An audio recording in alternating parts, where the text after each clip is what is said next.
Armored Core 6 is a very good game. This video took me 2 years to make. Please watch it. I'm on my knees crying and screaming and... We'll give you a reason to insist. Let's get to work. We're close to Rubicon. Wake the dog up. Handler Walter verified. Augmented human C4621 has a... Time to get to work, 621. Main system activating combat mode. Well guys, I thought I had been freed from my life of servitude, but it seems even in death I can't escape the corporate overlords. Welcome to Armored Core 6, the best video game about the corporate use of giant metal demons. A thrilling exercise in writing as we imagine a world far disconnected from reality, where Republicans have made their dreams of deregulation real, and corporations own everything. There is no government anymore, your rightful king is a bald oil baron and you will like it. Made by the Japanese from the Software, the same team that brought us the Dark Soul, the Daily Life in London, the Japanese Samurai, and Final Fantasy. Games where you usually play as a feeble man facing incomprehensible horrors are far behind us, as you now play a feeble man facing man-made horrors in reach of comprehension. In this whimsical dystopian fairy tale, you'll play as C4621, an augmented human with every disabilities, like the one that makes you unable to stop killing people.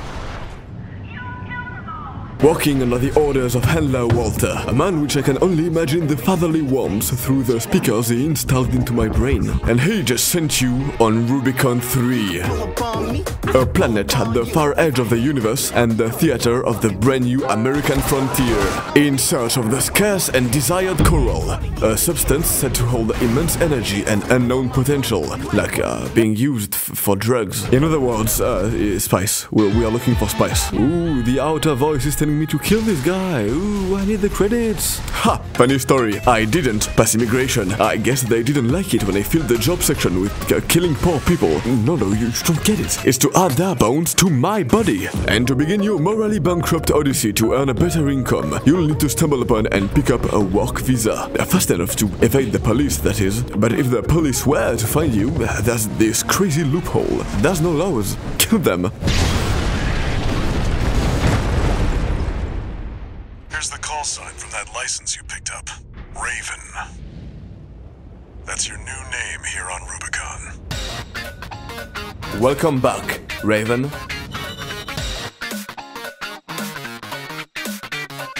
Looks like you passed the authentication. Raven. That's who you are now. You're on Rubicon.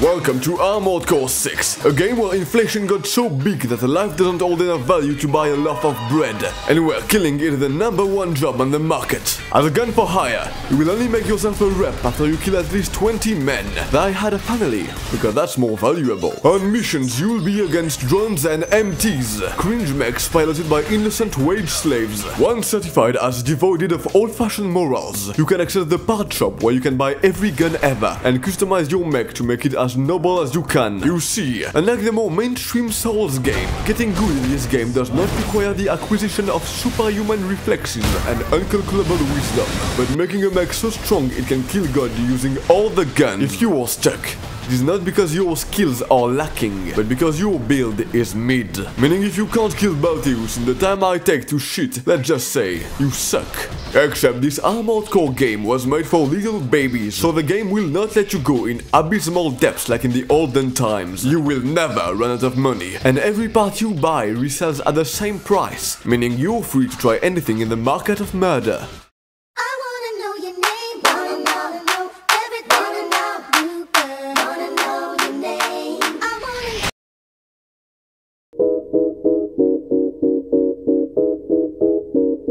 We only This is an opportunity to learn about Rubicon's political landscape. The planet's under constant occupation by multiple galaxy-spanning mega-corporations. Arquebus and Balam Industry are the two main parties in that war. They are companies that probably own entire solar systems here to get their hands on Coral. And that war is led by their affiliated mercenaries. Balam Industry has their Red Guns, a ragtag paramilitary organization that promotes the old Southern American way of recklessly blowing yourself up. Ah yes, the good old-fashioned Americans like Gun 1 Michigan and Gun 3 Woo-Wah-Hi. The Red Guns are led by that Gun 1 Michigan, a war hero that made himself a name during the Jupiter War.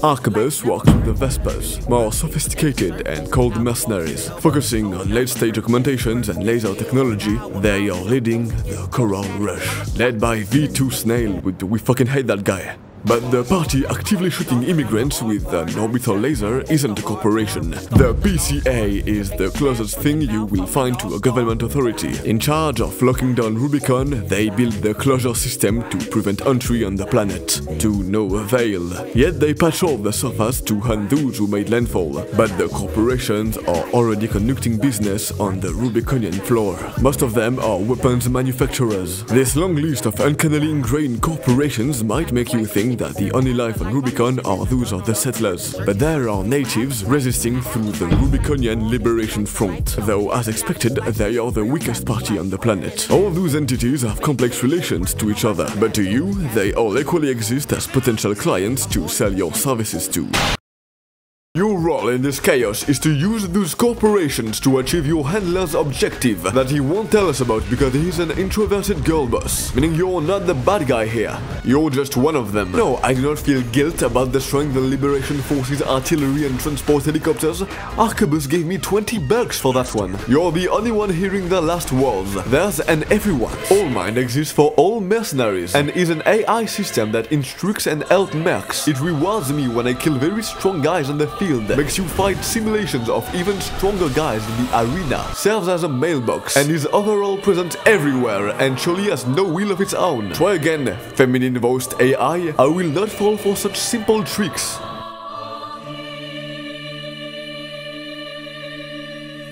You do not only accomplish fair missions against the indigenous people, but are also sometimes tasked by one of the mega corporations with sabotaging the plans of the other corporation. It does not matter which side I'm on, they just have to pay me more. Meaning destroying this tester IC piloted by a young man full of dreams and hopes for the future will not haunt me in the slightest. This is your first time fighting an AC, the same kind of mech you're piloting that only augmented humans can pilot.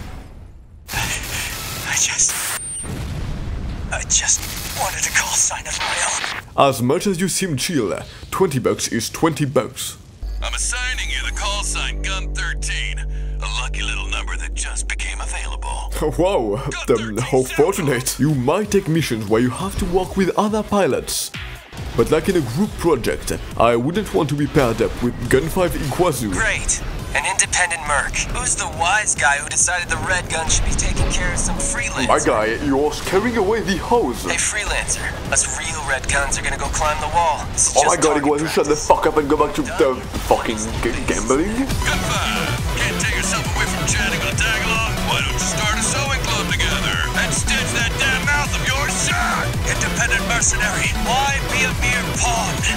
Damn you, scavengers. Looks like my good-for-nothings were good for something after all. Gun 13, I'll keep that lucky call sign open for you.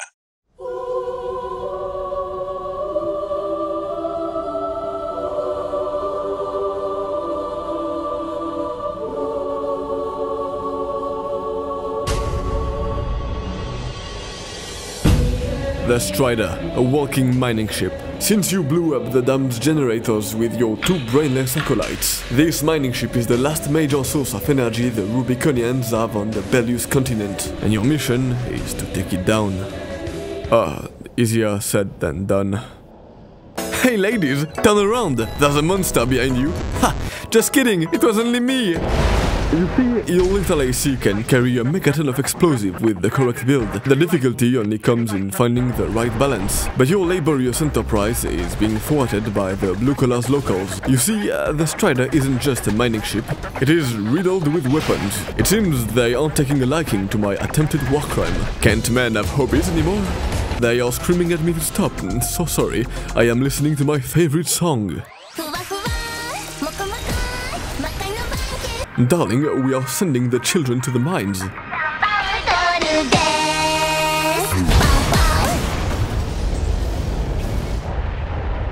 Yeah, some could say I'm an anarchist system works.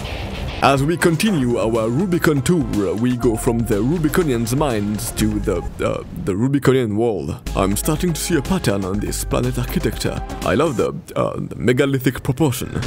For this new and exciting repression of the civil movement, we are working with Balam's rival company, Arquebus. They were really impressed with your suicidal tendencies, and now they want you to die for them. You see, you're here to clean up the area as much as you possibly can for the Rising Star mercenary to take the spot and all the glory. As for why they think you're going to die, I mean, look at this, yeah. The wall is known to be untakeable. In fact, the red guns you took the dam with tried to seize it before you, and oh, that could have been me. But do not worry, Iguazu escaped! Balam and the red guns failed here, and you'll prove that you're a diamond in the rough.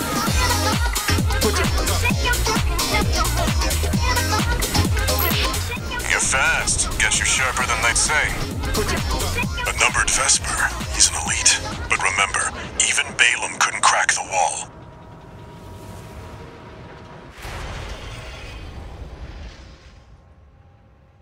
You must be Raven. One of the infamous handler Walter's hounds.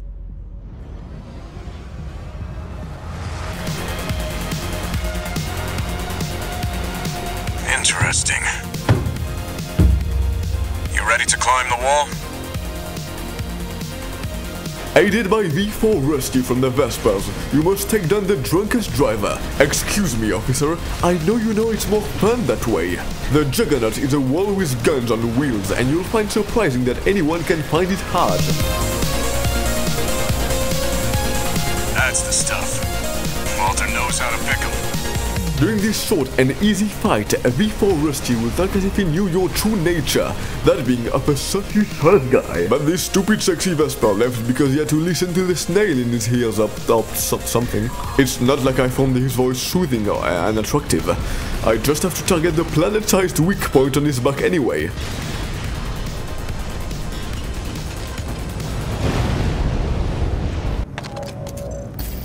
We're war buddies now. I think I should tell you something. Once the job done, Rusty admits to you that Arquebus intended to sacrifice you. Guess I'm just too good for the plan. But instead, you took the wall. Both the higher-ups and the Rubiconians are going to remember the name Raven now. As will I. Investigating Beehive Muskie, because he's way too nice. We find some shady elements in the records of the Rubiconians he killed to get to the wall. How could you? I know where you are. I've seen Uncle's files. At least Z is off duty. She's the Liberation Front's little sister. She can still love and be loved. Have a family. She doesn't deserve to be out there on the battlefield. Whoa, the Rubiconians are so touchy. Go! Leave, Rube! I'm sorry. I wasn't even paid for that one. Speaking of the Rubiconian Liberation Front, they ask you to investigate Bow's Arsenal No. 2. The RLF mainly gets their weapon from Bow's, but this factory suddenly went silent. Running into the facility, you quickly discover that no one is here.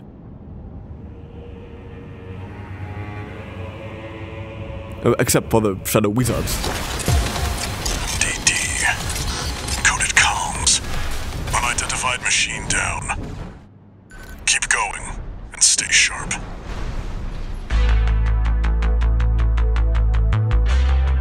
No wonder that the Arsenal attracted such mysterious schemes.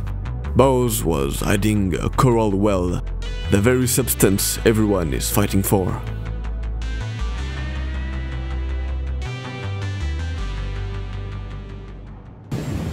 This is a rather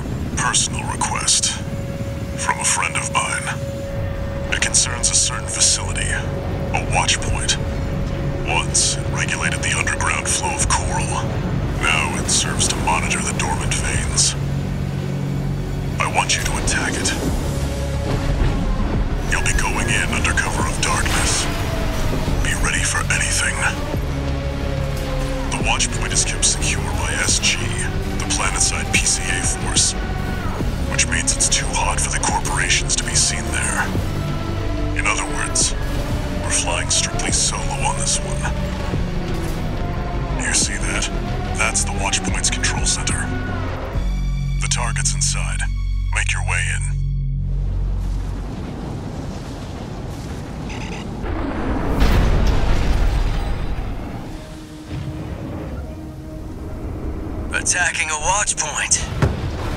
You're incorrigible, Handler Walter. How many of your dogs must I kill before you learn? Is that Sula?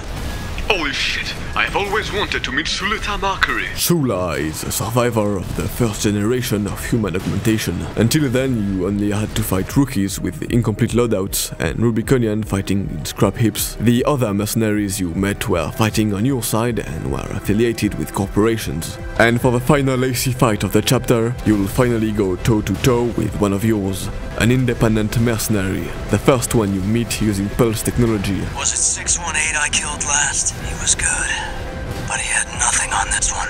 Don't make trouble for me, Walter. You and your dog aren't welcome here. Sula seems to have a history with Walter. You don't know why he's here, but right now, the only option is fighting. Pitiful dog. I feel sorry for you. I really do. You may have survived a little longer, if only you had a different master. C-1249. Sula, don't think twice, 621. Kill him before he kills you. Where's 619 and 620? Dead? Which ones did I kill, I wonder? You're one of Gen 4's lot. I hear you make fine hounds with the right training. Shame you'll have to die here. Walter, stay away from the watch point.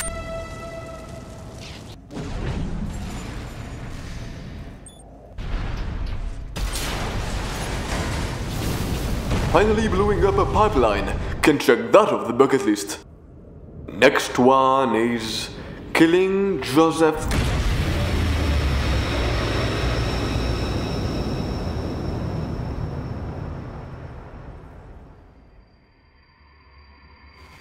Who are you? An older type of augmented human, 4th generation. Have we made contact? I am Air, a Rubiconian. Please, you must wake up, before your consciousness is forever scattered in the coral flow.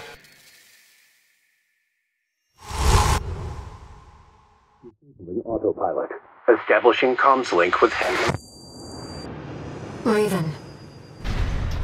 I've identified an approaching enemy. What? Holy shit, a woman? I'll synchronize with your brainwaves and maintain contact to support you. Main system, reactivating combat mode. Autonomous PC aircraft, the Baltius, is the first big bad boss of the game and your fucking nightmare. If you didn't get it yet, now is time. Armored Core 6 is not a game where you dodge everything. It is not a matter of learning the patterns, but of packing enough firepower so that the boss can die before you. Baltius is giving you a hard lesson here. If you can't survive his lesbian bullet hell, you won't have any chance of piercing his pulse shield. This guy is a real ego check. So if you aren't ready to adapt and make a laser-based working Warcry with enough firepower to punch a hole in the surface of Mars, be prepared to not get very far. When it is tired of emulating the combined firepower which the United States will unleash upon a small developing socialist country, it decides to use a flamethrower and to use it as a sword.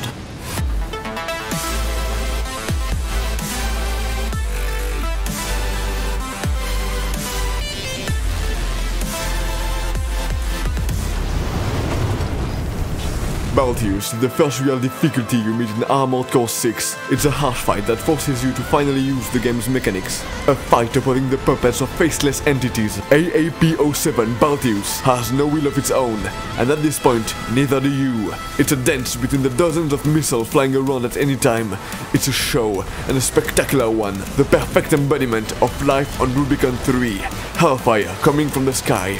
A divine wrath upon the living, given by a heartless machine god.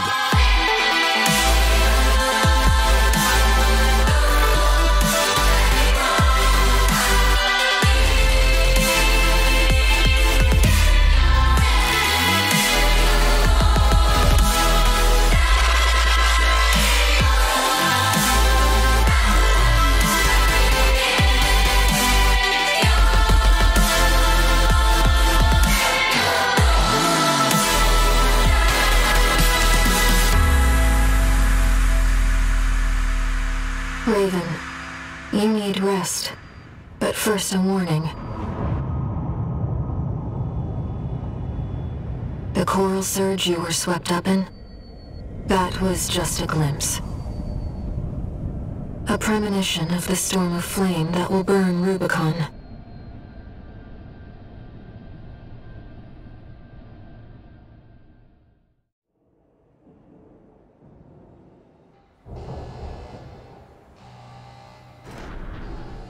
All right, Raven. Let's get to work, shall we?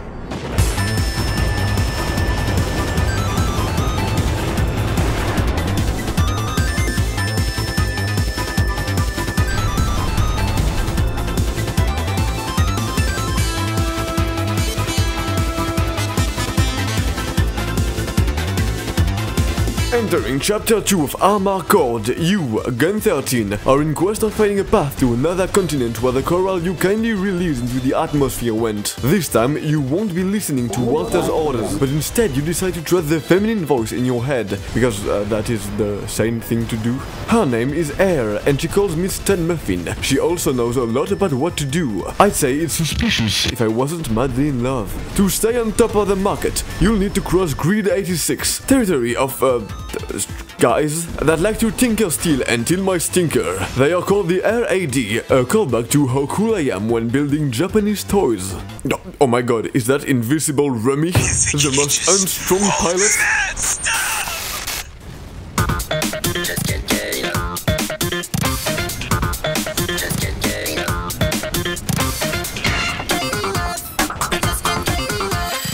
On your way through Nier Automatons, you'll find the most horrific child's creations, such as the Roly Ballsy and Invincible Runny. A big day for Bionicle fans. As you can see with your yet-to-be-mine eyes, I'm using a special tool called the Pile Bunker. It is used to painfully and ethically euthanize your enemy. It has a side effect that makes the patient's body unfindable. Where did it go? Looks like you're having fun, tourist. You know, RAD loves a good welcome party. Come on in, and let's get acquainted.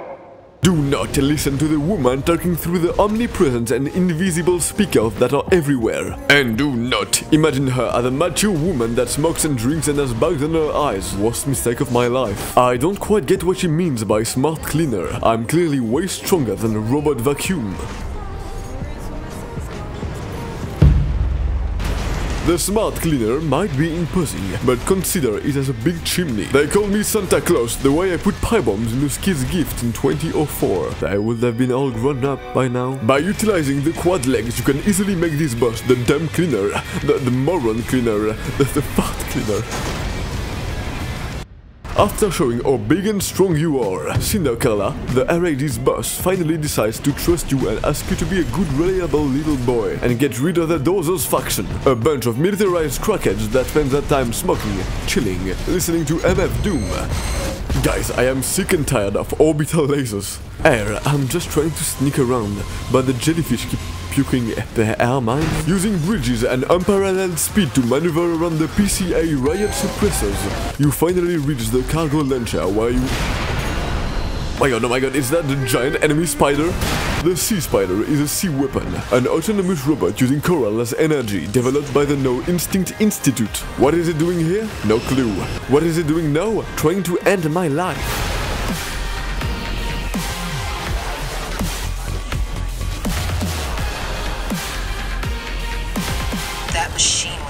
By a bunch of mad scientists, tourist. The fires of Ibis may have taken the Institute, but their dirty work survived. You can abuse its biggest weakness, the inability to turn around, and it can use your biggest weakness, carpet bombing. It has laser swords on its legs. I noticed something weird with coral-based weaponry. It makes me upset. Who the hell will build a weapon shaped like a spider and then make it fucking fly?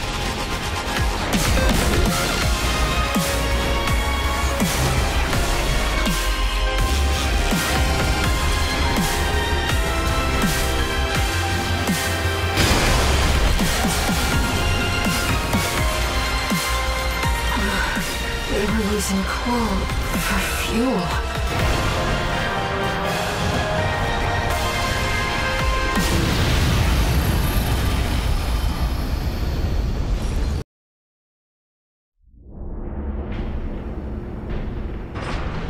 By the way, tourist, you're Walter's hound, right?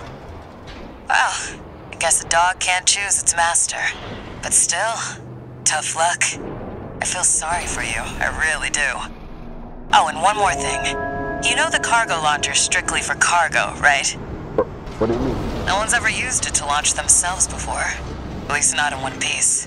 What do you mean? What do you mean? Wait, Kala, what do you mean? What do you mean?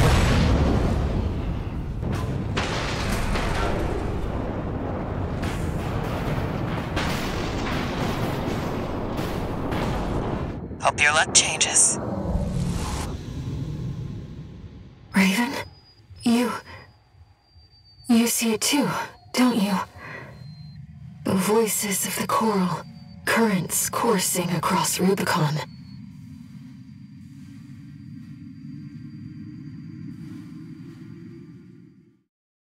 Walter was correct in his judgment. The coral, it's here, in this desolate place.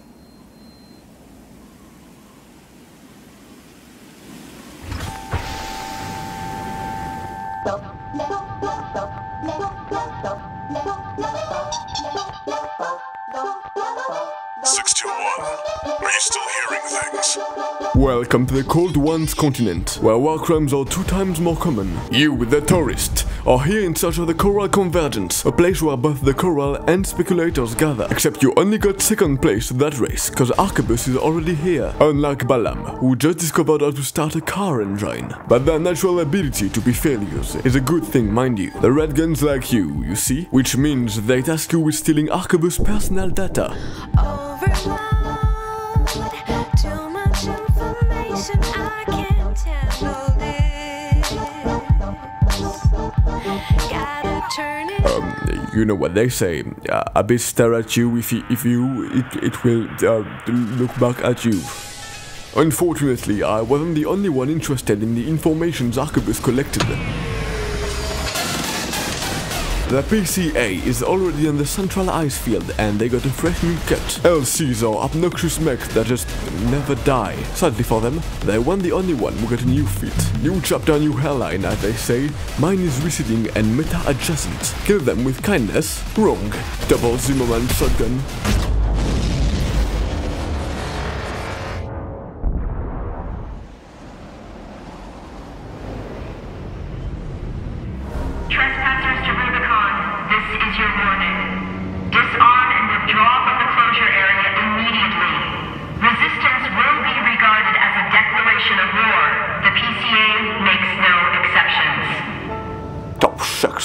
The cops are here.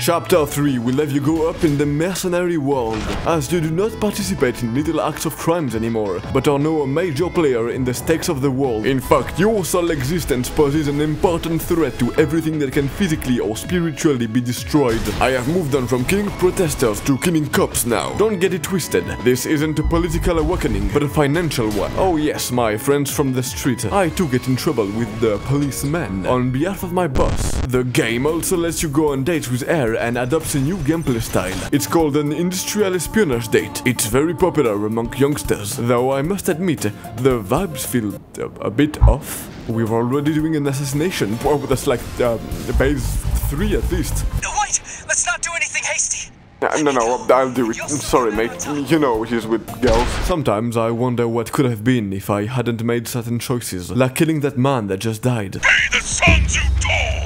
Fuck, dude, this is such a fucked up date. Couldn't we just have sex like normal beings? Security agents are not what they used to be these days. The one I met keep dying in front of me. I keep fighting those invisible dudes. Fucking the wizards always done to some sorcery. Though I wonder what they were doing in Stephen King's The Silent Hill. What's up guys, it's me Maxor, and today I'm going to incorrectly summarize Bloons Tower Defense.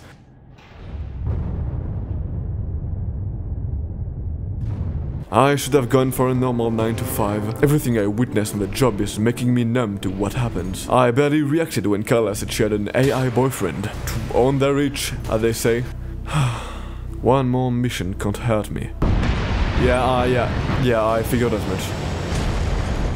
It's been a long time since we've been on a mission together without Walter. The control device isn't going anywhere. Take your time, Raven. Oh my god, she loves me! Guys, I knew I could read this. I take it back, I swear. From now on, but also forever, you're tasked with making a choice. A choice between being cringe and gay or gay and gay. You basically have to choose between Air's disappointingly righteous missions and Walter's excitingly wicked hangouts. As much as I'd like to be told that everything will be alright, not having a physical body is a red flag to me.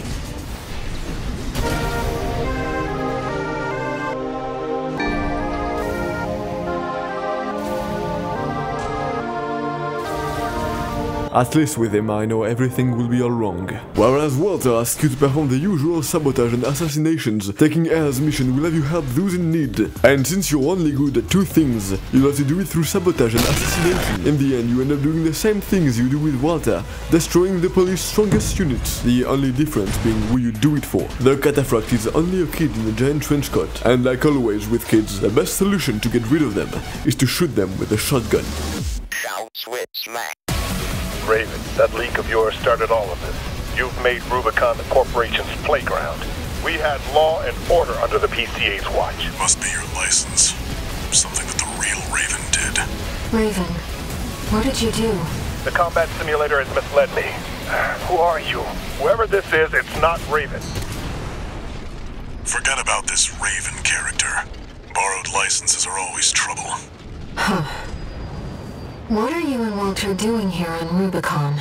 The dubious intention with which Walter is driven or starting to be the center of attention. I think it's time for a change. Time to destroy the world's power balance. I am going to take down the police as an institution. Arquebus is planning a raid on 2 PCA bases, and you are lending a hand. It's an important mission, taking place on a huge battlefield that you can just skip through. You should do that to your next local riot. Remember kids, the cops are paid with your money, meaning their weapons is yours to use. I'm honestly doing all the work here. This is a fucking one-man historical shift. Code 1-5. Target for termination sighted. Time to pay the piper. Looks like we've got high-ranking PCA officers. Sorry to keep you waiting. I've got your back, buddy. Hope you've got mine. Alongside beautiful baby V4 Rusty, you must face the police with lethal force. You and bro ain't all that? Me and bro bonding over the homicide of 2 policemen. Call me hetero-curious the way I want to be railed by that man. My favorite law enforcement method is the giant laser sword. I'm going to really show them the meaning of ACAB. Assign cops at birth.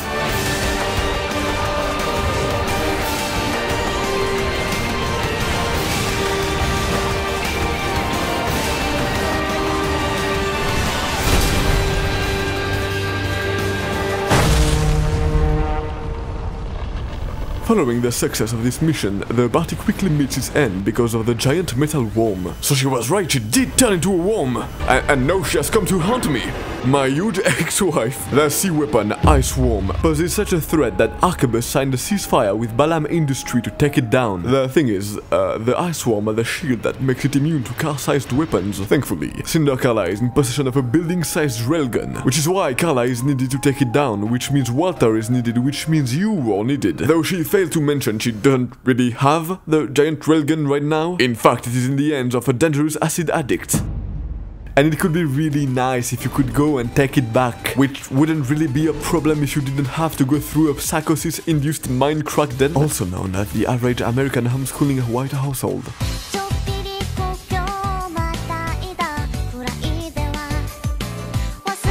Ah, my new friend. You're here at last. The sweet melody of the generator. How Milktooth's heart sings. How Milktooth weeps. I weep too. Brute makes a lot of good points, and by good I mean fucking bizarre. When people say they have ADHD, this is what they mean, by the way. Slow, slow, quick, quick, slow, slow, slow, quick, quick, slow. Don't be fooled by his eloquent mannerism. This man is a murderous psychopath that kills to have fun, unlike you, a murderous psychopath that kills for money. Trading 621's insane mech mobility for 621's handicapped body immobility, you accept this night shift job. By the unavoidable threat it brings, the worm has gutted the mission market, and the operation to kill it ain't gonna finance itself. Using Raven's 50-degree range of motion and his iPhone 6, you'll have to look after the lamest visual keyband. Five Nights at Freddy's? We are losing him. Thankfully, you can cut yourself from opening your musical taste by entirely disabling those MTs with a set of doors. But since this entire facility runs on 2 AAA batteries, closing 2 doors eats as much electricity as 3 factories. There's a no shitting on the floor rule. Damn, busted. By using my indomitable will, I compress time itself and manifest a gun in my hands in order to take back the means of production from Freddy Fazbear.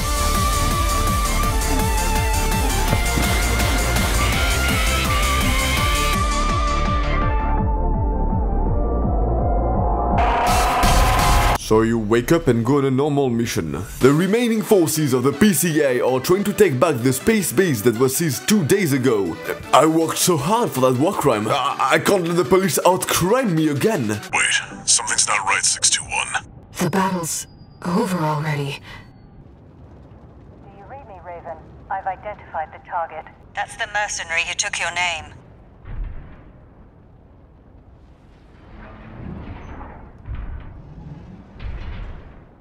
Let's see how far they can fly. On borrowed wings.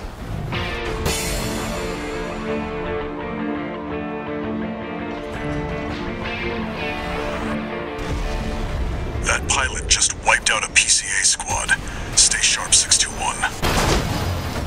The one that just took down the remaining PCA force all by themselves is the pilot you took your name from, the original Raven. The only mention that's made of the OG Raven until that point is from the Cataphract mission. On Rubicon, you're just a passerby, one of Walter's many attempts at fulfilling his goal. You just so happen to be the best one yet. This Raven was already a known mercenary, even before your descent. It's like fighting the actual main character. This leak of his mentioned earlier caused the corporations to learn about the Coral on Rubicon. Without him, you might not be here. And in a twist of fate, it was his license you stumbled upon. Just like you, they are an independent mercenary. And just like you, they are forced to be reckoned with. Fighting alone, you might only hear the voice of his handler, but this pilot is a real mercenary, bound by none. The only freedom permitted to exist in this world of ruin. Against them, the only thing you can do is to show how your wings spread, even if yours are shackled.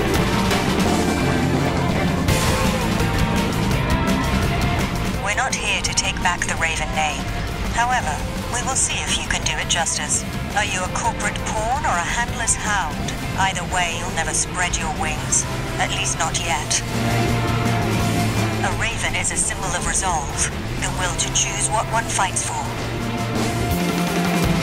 Yes, Raven, I feel it too. This mercenary has potential. The will to choose. Raven, we can still... All right. We'll watch this one. See where they go on a raven's wings.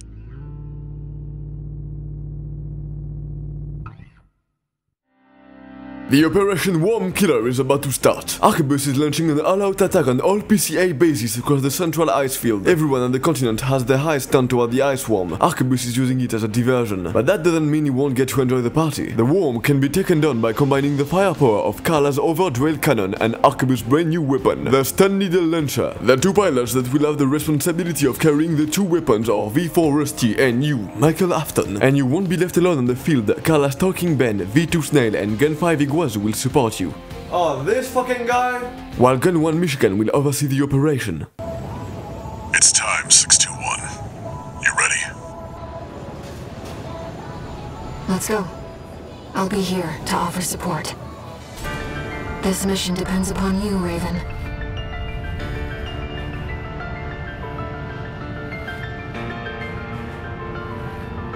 Welcome to the fucking Wormfest.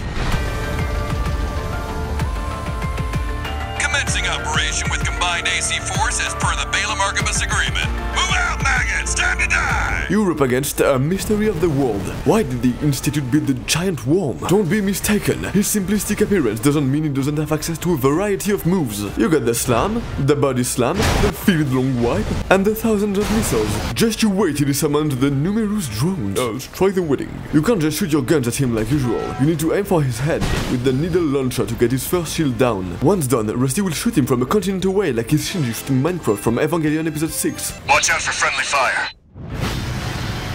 You can technically kill him without the needle launcher. You'll just have to chip at him for hours, and everyone will be very mad at you. Gun 13, your ability to ruin my field trips is uncanny! The worm might be slow and predictable, but if you dare touch it, you'll die. I am going Quiz-Ass Haderach mode right now, full-on Lisan Al-Gaib style. Tourist, got a message from the chief for you. Enjoy the show, and don't forget to smile. This is not a job interview. My brother in Christ, we are at the brink of death on a battlefield no man can imagine. We still have no idea why the worm activated, why it's here or why it exists. Everyone just agreed to fucking kill him immediately. This is Rubicon 3, bitch. We kill worm in this motherfucker. Better take your sensitive ass back to Arrakis. Considering you only have to hit it 4 times with the needle launcher, this fight is more of a spectacle than a real fight. And it's a goddamn good one. You better savor this moment of peace between all sides, because since you're the spearhead of the operation, it'll be brief. Wait, something's wrong. Looks like things just took a nasty turn. V4, load the next shell! One step ahead of you, Commander. Finally, someone with their head skirt on straight. Ever thought about switching sides? Sure is an honor to be praised by the Red Guns hell on 4 legs, but I'll pass. Gun 13, the head's open for a direct hit. Gun 5, return fire! Freak actually did it. Gun 13, getting show worse. action speak loud as words. Headbringer. I'm not going down for this, guys. The worst moments of your life. Put on your best. Underestimated this beast. Don't forget to smile, tourist. All EML modules connected. Energy turbines at full capacity. Output at 80. 90. All emergency valves closed. Disabling limiter. 100. 110. 115. Rail cannon at maximum output. I won't miss.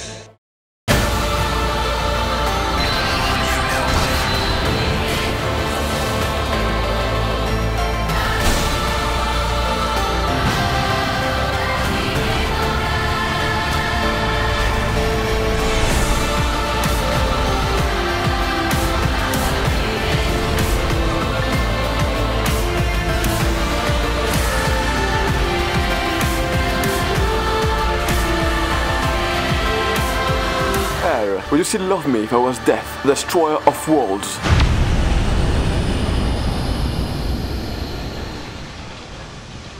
Raven, there's something I have to tell you. The coral, it's my family. I am but a single wave, born from the coral tide, a Rubiconian without a body. No one even knew I was there for such a long time. Raven, you're the only one. Go get your rest, 621. You did good. My brothers and sisters. They're deep inside. 621. You ready? You'll be going down deep, and there's no guarantee you'll come back. Still, you're the only one who can do this. I'm counting on you to reach the coral.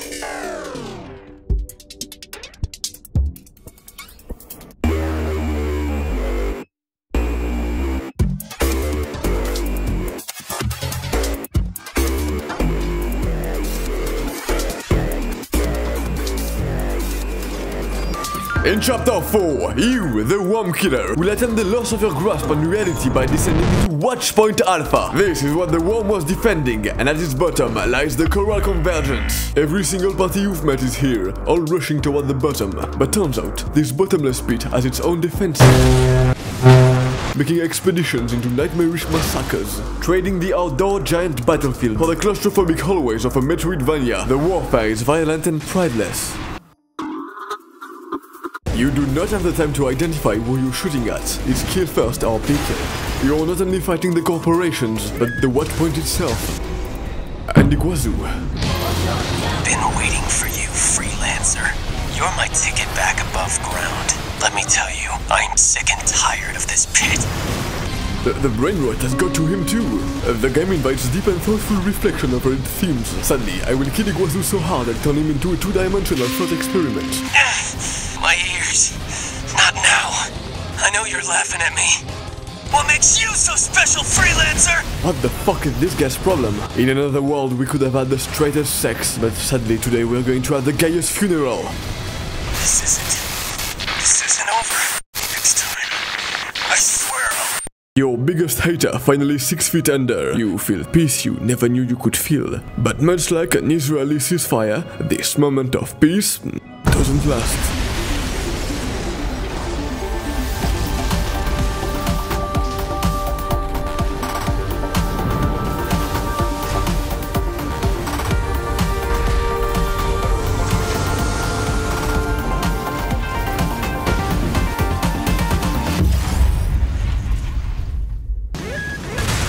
Dude.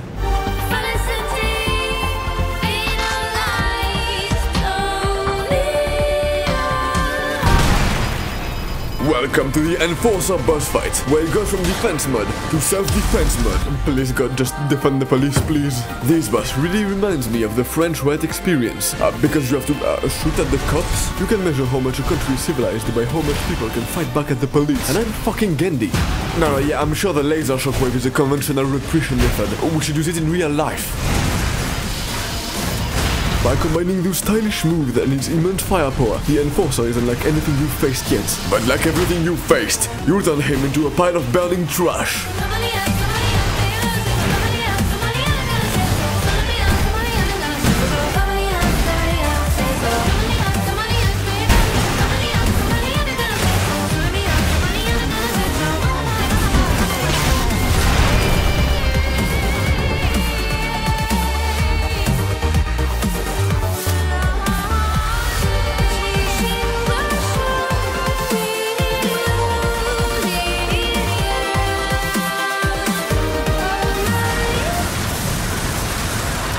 Depending your descent, you'll have to face a moral dilemma of great scale as the vibes get stranger.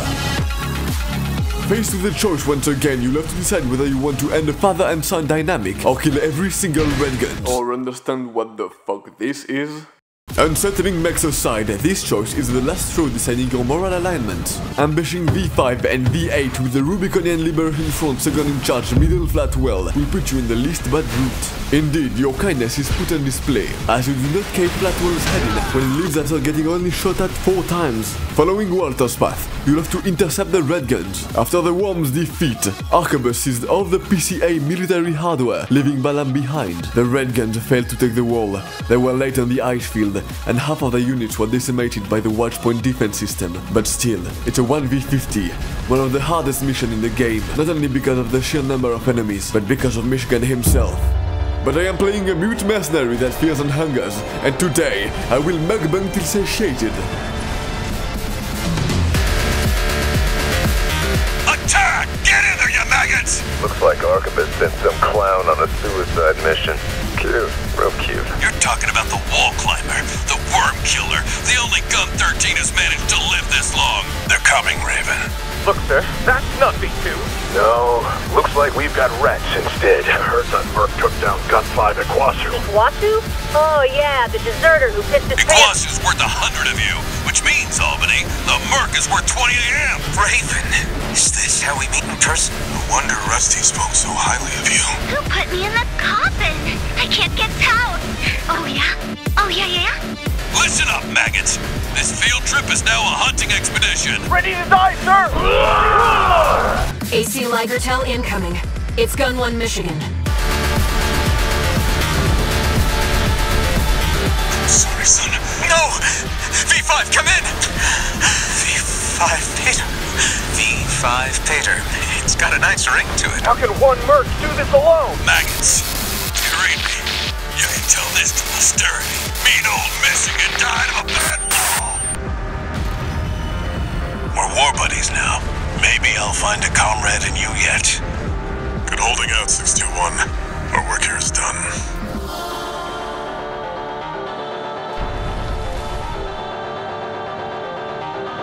Raven, I'm reading something behind us, and it's getting closer. What? Blokenichi, What? The depth are not kind to my sanity. Meet the only organic life form on Rubicon. It's the only source of food the natives have. If you stop to laugh at them, they will explode of anxiety. Go deal with a mercenary who went in alone, they said. Figures. Seems both of us are too dangerous to keep around. Hate to say it, but Rubicon still needs me. So, buddy, who needs you?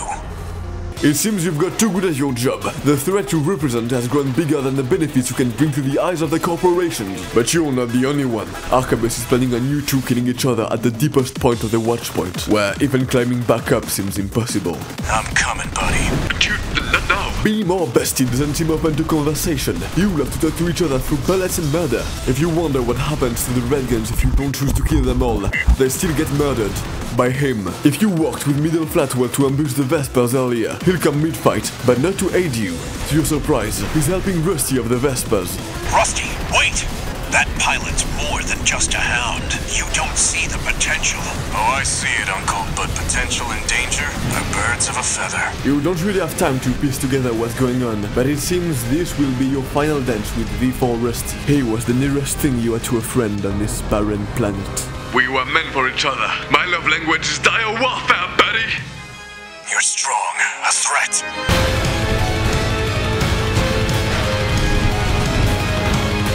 You're not afraid to die or to kill. Tell me, buddy, what drives you? Never failed to impress, but this isn't over yet, buddy. There's no graver threat than power without purpose. We've lost all signs of Steel Haze. He's escaped.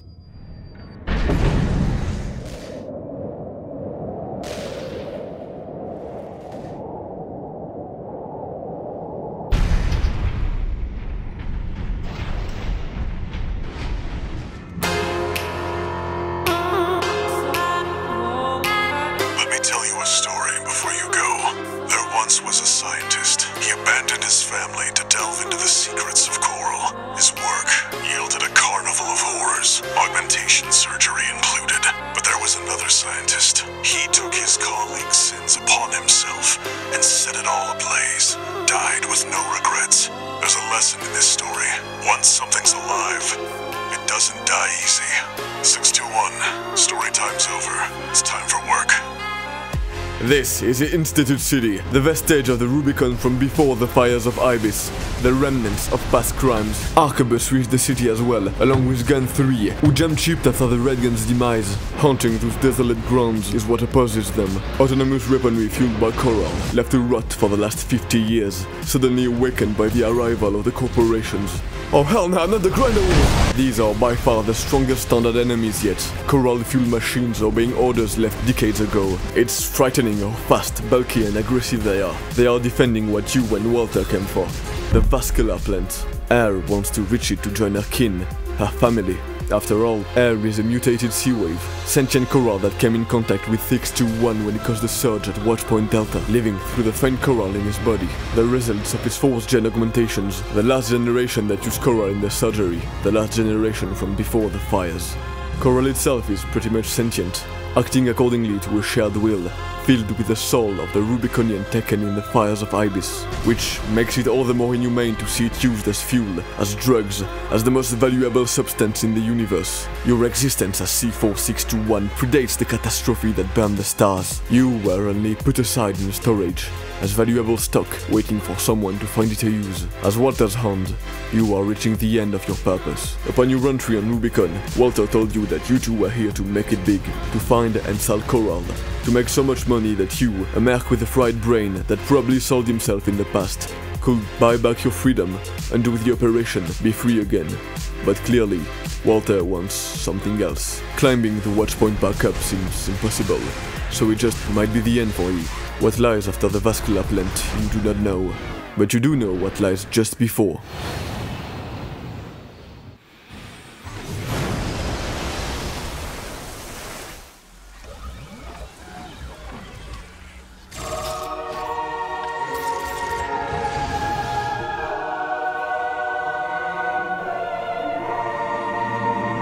Get ready, 621. One more job for you.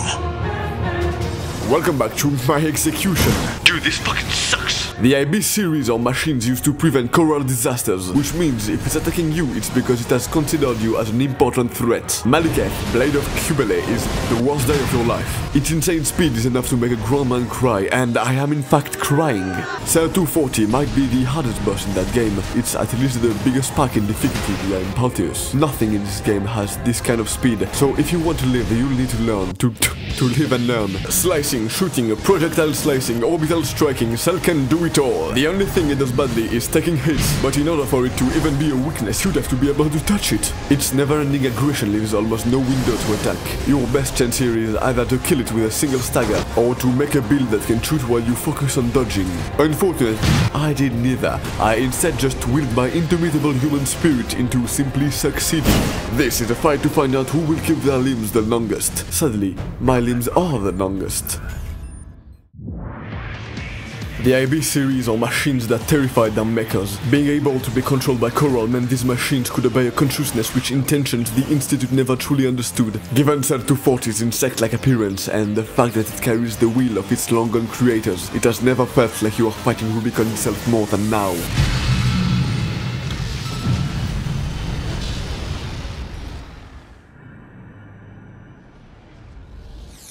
Oh, Jesus Christ!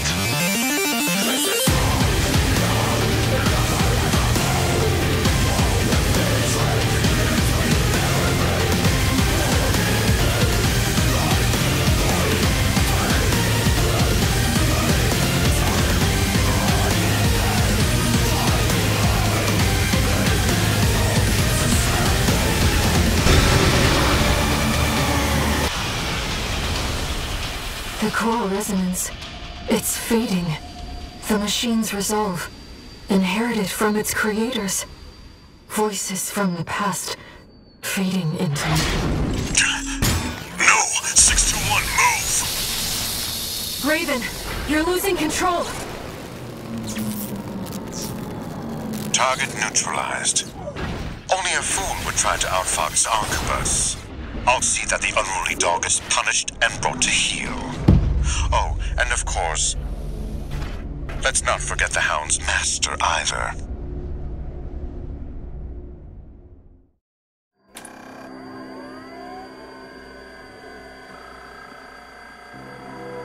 ISB-2262, Rubicon 3 sits at the very end of explored space, a silent, uninhabited planet. Humanity quickly colonized it and found what would shape its very future, coral.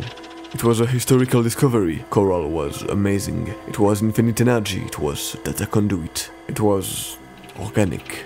The Institute led the research on the substance, and Professor Nagai was a pioneer. Though he was not alone, 2 assistants helped him. Among the 2 scientists was Walter's father. Driven mad by his research, he was consumed, crossing moral boundaries with his work on human augmentation. You can find Professor Nagai's notes throughout the game. He details his progress, Coral's potential, the descent into madness of his assistant, the boy roaming his lab, robbed of a family, and what led to the fires. Coral self-propagates. It multiplies in a vacuum. Tests on coral density brought upon mutations, and thus the gears were set in motion. And Coral did what the Institute wanted it to do. It multiplied too fast, beyond what Professor Nagai and his team could manage. Coral release. Collapse, preceding a release that would spread coral everywhere, send it into space, the biggest vacuum of all. To avoid such a catastrophe, Nagai decided to burn the coral, for nothing was worse than coral release in his eyes. The IB series were deployed to set the vascular plant alight, giving their names to the fires who scorched the stars.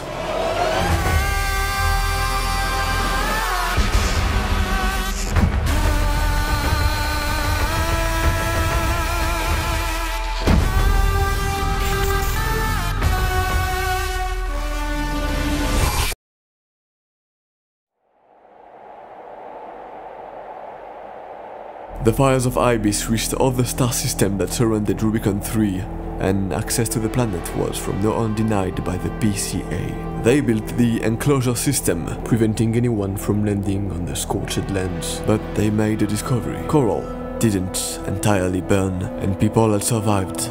The few survivors, called Cinders by the PCA, started to rebuild. They became natives to Rubicon.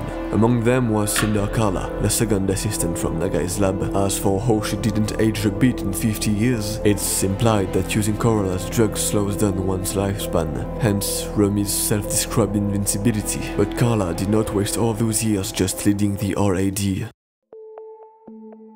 She's part of Overseer, an organization monitoring coral growth, ready to burn it all again like Nagai once did. She joined along with her co-worker's son, the boy roaming the Institute's lab, now known as Handler Walter. It wasn't long before an independent mercenary leaked the existence of this remaining coral, kickstarting the Coral War. Corporations and mercenaries alike rushed to get their hands on the substance. Thus, Handler Walter and his hound made their entry on Rubicon, ready to clean up the sins of the past. And you failed.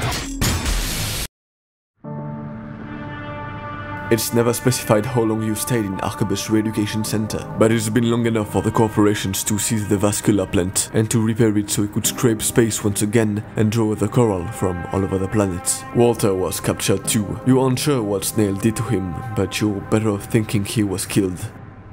621, a friend of mine sent a request. Now, this one comes from me. You know what hidden dangers lurk within the coral. The fires of Ibis should have wiped the coral out, but it survived, gathered, and it's been steadily multiplying ever since. Now the coral convergence is growing at an exponential rate. Eventually, it'll spill out from Rubicon and contaminate space itself. The coral must be burned, 621. Even if that means reigniting the fire that scorched the stars. This isn't an order, it's a legacy. My fallen friends entrusted this duty to me, and now it's my turn to hand it on. 621, feed the fire. Let the last cinders burn. I have one last job for you. Find your freedom. Raven, now I finally understand what Walter was thinking. This AC, he must have foreseen this outcome and prepared for it. Walter's last gift to you, an old AC, in too much of a bad state for you to fight in. Instead, it's loaded with a gun that jams the enemy's targeting system. For now, you just have to run to a point where Carla will pick you up.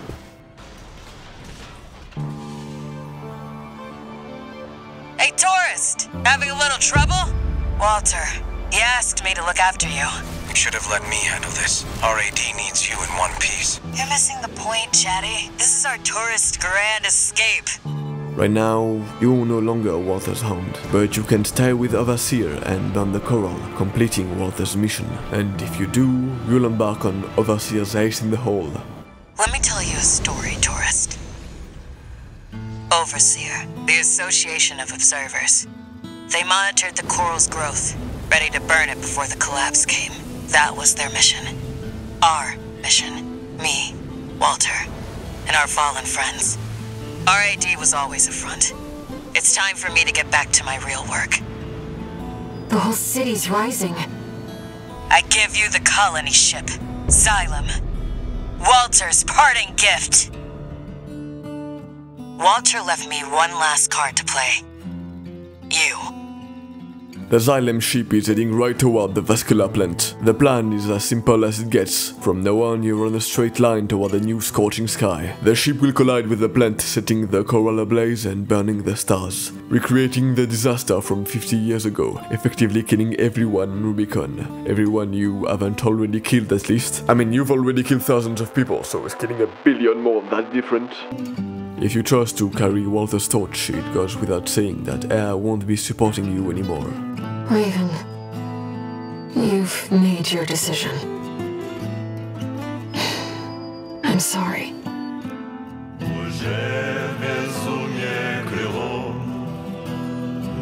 Of course, on your way, Arquebus will try their best to stop you. We've still got time until V1 deploys. Let Chatty handle the starboard wing for now. We need you to have a chance at winning this. No pressure, tourist. Arquebus is taking this very seriously by deploying the best ranked mercenary on all Rubicon, V1 Freud. Freud is the real leader of the Vespers. He just doesn't take interest in leadership, hence why V2 Snail acts as the one in command. You see, V1 is the best ranked mercenary for a reason. He's a mech guy. My god, it's like me! He's literally like me! His build reflects his passion. Despite being an Arquebus mercenary, he's using Balam Pass to get the best performance he can. But he's not the only one here. In fact, all of Arquebus is here. You must be Raven. Let's get this trash out of the way.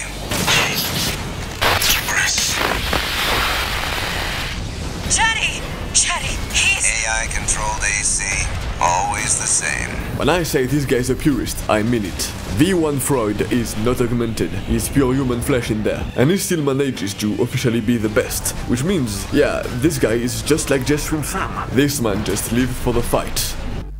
I haven't seen moves like that before. You fight like a hound on the hunt. At this altitude, I'd expected a scavenger bird. What a glorious view. What I wouldn't give to fight like this. Forever. Not now. Locksmith, I love...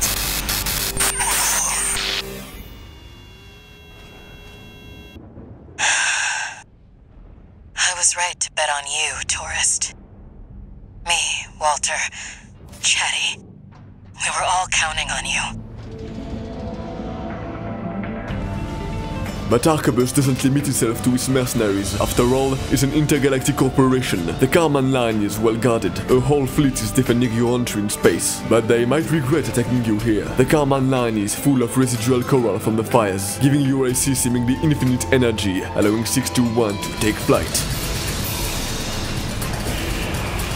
This is the biggest power trip in the game. You thread the needle between the relentless attack of a whole fleet, competing with Carla for the biggest kill count as she wields the Xylem artillery. In this very moment, you're at the apex of the world, the biggest threat to anything that lives, the strongest mercenary in Rubicon's history, and in the world, there's but one person that rivals you. Tourist! Unidentified AC on the Xylem. Head back, pronto!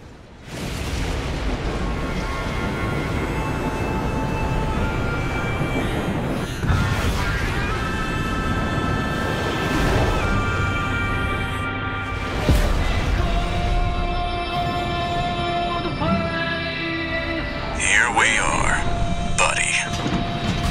I was right all along.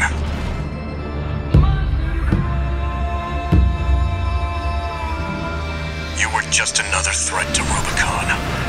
Aboard a brand new AC, Rusty is muzzled no longer.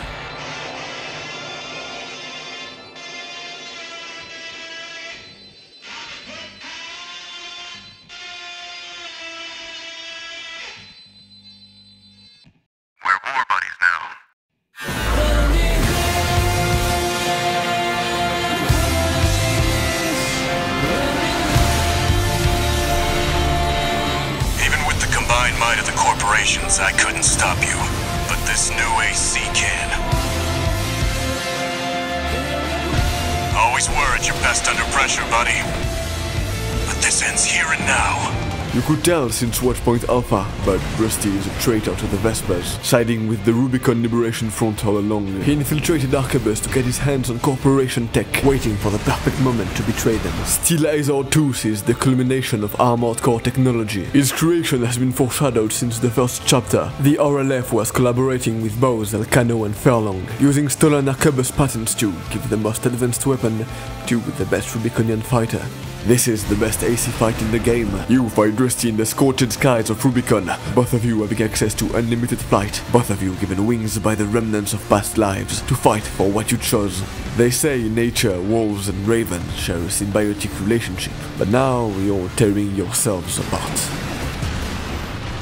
In this moment, Rusty is the hero of Rubicon, fighting the monster that seeks his destruction. This new AC was supposed to stop Arquebus, to stop the corporations from eating Rubicon. He endured being in the Vespers, fighting against his own, waiting for this AC to be built. One that could match his piloting skills to save the world from the corporation's greed.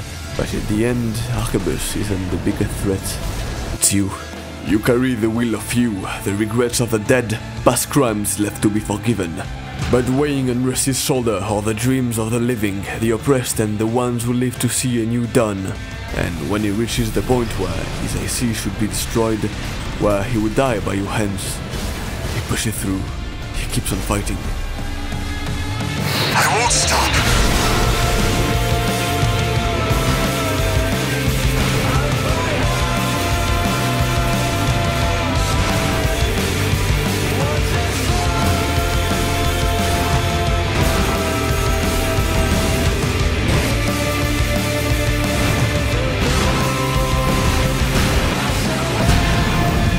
After Rubicon, taking what they can get.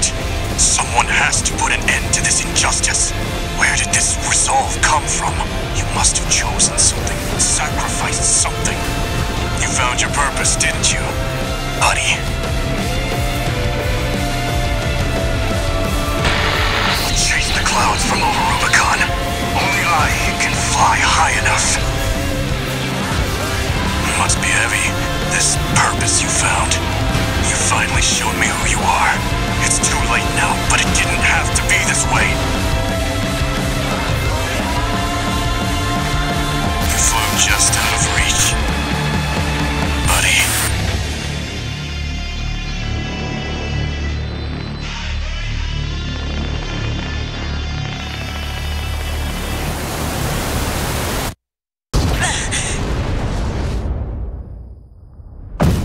There's no way the corpse took the closure system. Who's controlling them? I'm waiting at the closure station. Come to me, Raven. Buddy, huh? Do him a favor, tourist. Remember him.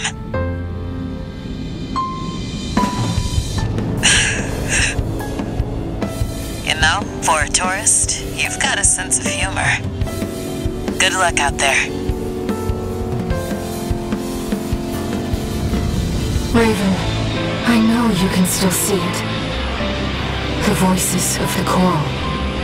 And yet you turned your back on our shared potential. You want to silence us forever. Raven, I will stop you.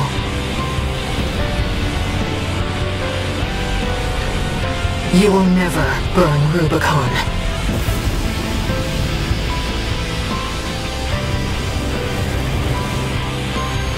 Along with Walter, Air was always by your side. She who wants a future where humanity and Coral can walk forward hand in hand is being denied of that prospect by the one she wanted to achieve it with. Air was always of an immense help to you, being but a wave, let her hack and find things for you on the field. And the same skill she used for you, she used to stop you. To get here, you killed so many that the only one left to oppose the man who will burn everything is not even human. Worse, it's your only friend.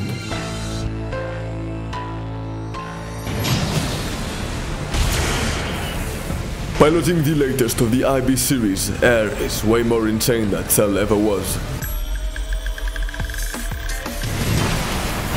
This is the peak of human-made weaponry, the perfect balance of mankind's obscene curiosity and incomprehensible entities beyond comprehension. Air's moveset is so wide, so frantic, so painful. She does everything that Cell did and way more, like transforming into a more lethal vessel, or calling upon the souls of the Forsaken. Just wait until you get to our second phase where Air considers the nuclear option. She just really wants to kill you. That's so romantic. The fight is so overwhelming, it's like when I put my hand in the blender. She moves way faster than you, faster than light, faster than the camera, faster than your brain synapses. To beat Air, you need to stay mobile, to manage your resources while looking for that narrow opening. What you're up against is no machine, but a god-given metal skin by the sinners. This is not a fight, it's a beautiful dance between two friends, kindred spirits that could have been at the top of the world, for no eyes to see besides the dancers, dancing their souls away to decide the fate of everything that once was, and everything that will never be.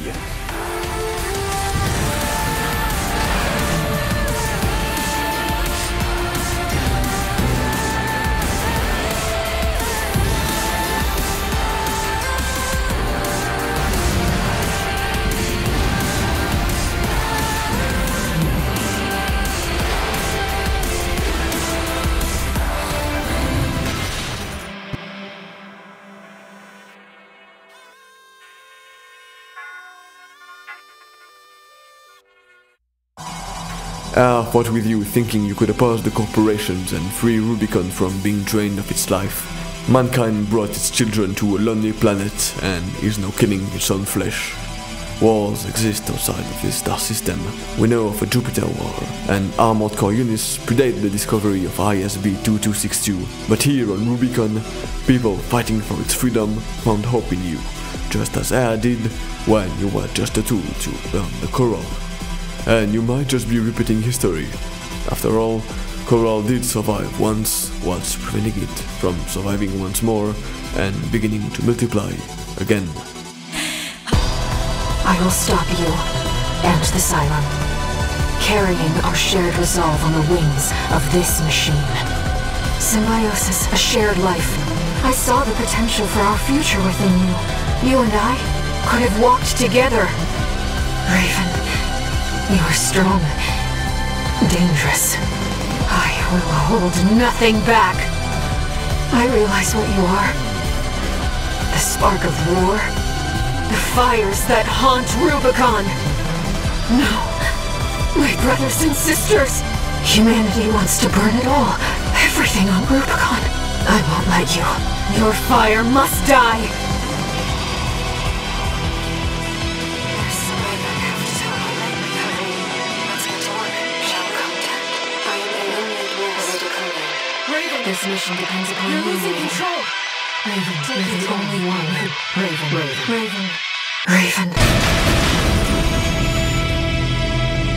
Raven, I still believe our shared dream.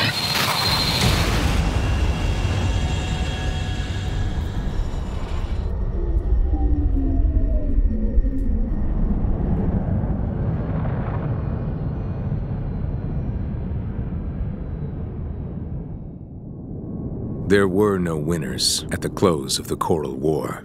When the storm of fire finally faded, only the ashes of civilization remained. Ruined and haunted, the corporations made a joint announcement with the Planetary Closure Administration. Rubicon was to be abandoned, left a dead planet forever.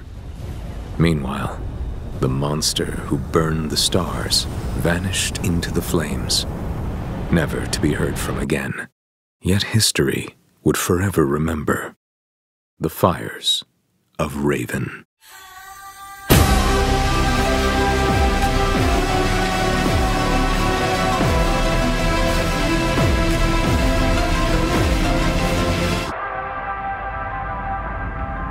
Unlock condition verified. Playing back message. Sender, Handler Walter.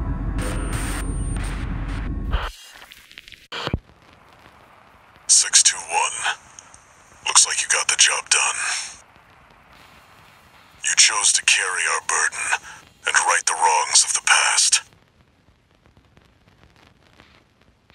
I'm sorry. And I'm grateful. 621. There's nothing left to bind you. Whatever choices you make now, I just hope you find your true potential.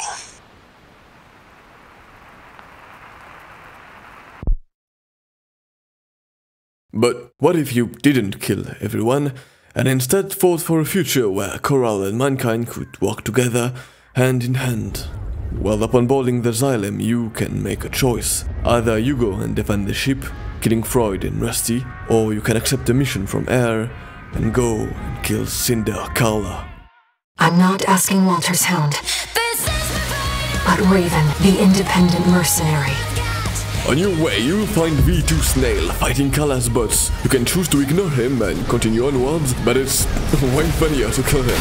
My augmentation has been refined to perfection. How dare you bare your filthy fangs against me?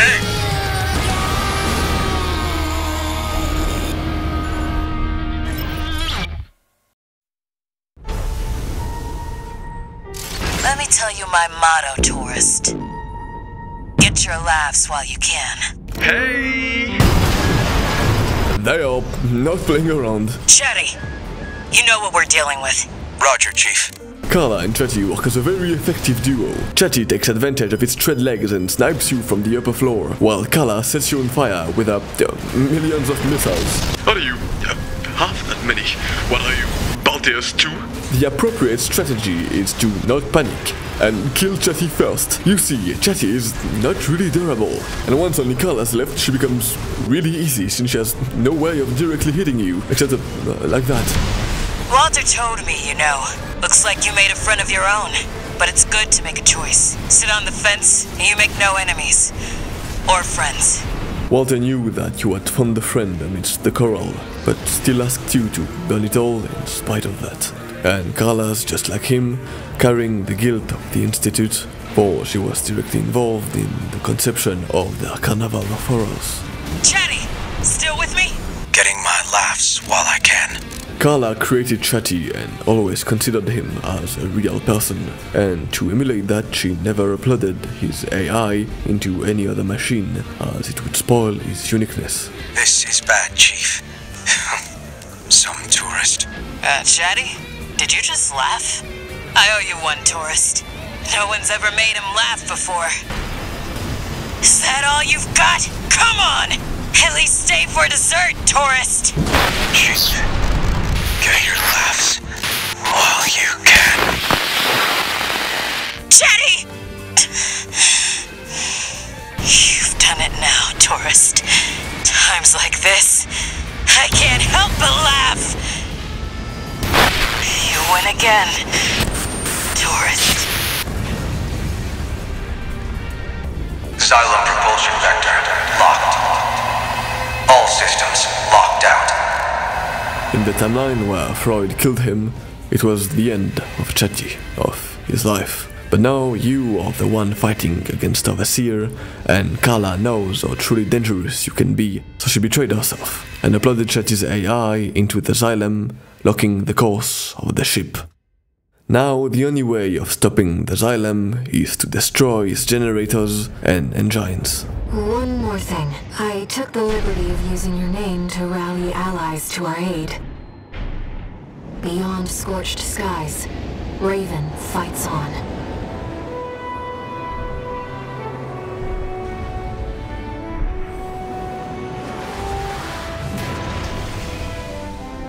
Hey, buddy. Looks like the guest of honor's here.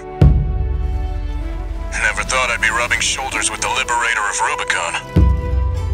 Every Rubiconian who heard your cry rose up to fight. Let's show them there's a future for Rubicon beyond these scorched skies. V4, Rusty, was the first to offer his help. No one has shaped Rubicon's destiny as much as you have. Come and see what the name Raven means to them. I lied earlier. This is the biggest power trip in the game. Fighting against the force of a mega corporation with your gay lover. Rusty finally has the opportunity to use Steel A's Artus the way it was intended to. Not to fight you, but to free his home from the corporation's oppression. And he isn't the only one. The Rubiconians all over the planet are attacking Arquebus. Looks like the Liberation Front has broken into Institute City. You should hear this. Patching you in. Now, comrades, rout the corporations. We'll show Raven. The Rubiconians will wallow in the ashes no more. Under your feet, a true revolution is taking place, spearheaded by Middle Flatwell. Slogans scrawled in ash were never going to change Rubicon. Cinders are alive with flame once more. It's time. Deploying the Schneider AC. They are using every means necessary to drive off the corporation from their land as you strive to free their sky. Love to see all my hard work paying off. Everything is your enemy on the Xylem. Arquebus and Overseer's machines have their weapons turned to you. Looks like we got our work cut out for us. It'll be just like when we climbed the wall. But you and Rusty are the two best pilots on Rubicon. Finish it off, buddy. Enemy fleet approaching. Guess Arquebus decided to escalate. They must really want us dead. Let me handle the fleet. You've got a mission to finish. I'm counting on you, buddy. Holy shit, it's Balteus too! I mentioned earlier that Arquebus seized all the PCA hardware. Well, that includes everyone's first enemies to lover. But Arquebus Balteus isn't half the man he once used to be. Arquebus has added everything they had left to make World War 16.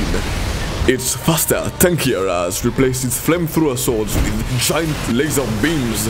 And best of all, it's piloted by V2 Snail. This is an insane fight and you have to do it while listening to Snails babbling about how big its dick is. Raven the independent mercenary. You're not the mutt I thought you were. You're below that. You are vermin!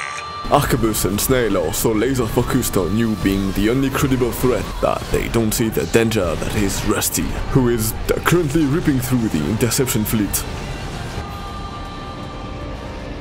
Sustaining major damage!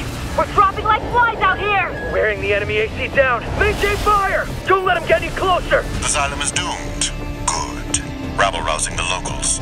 Another inconvenience, but I'll overlook that.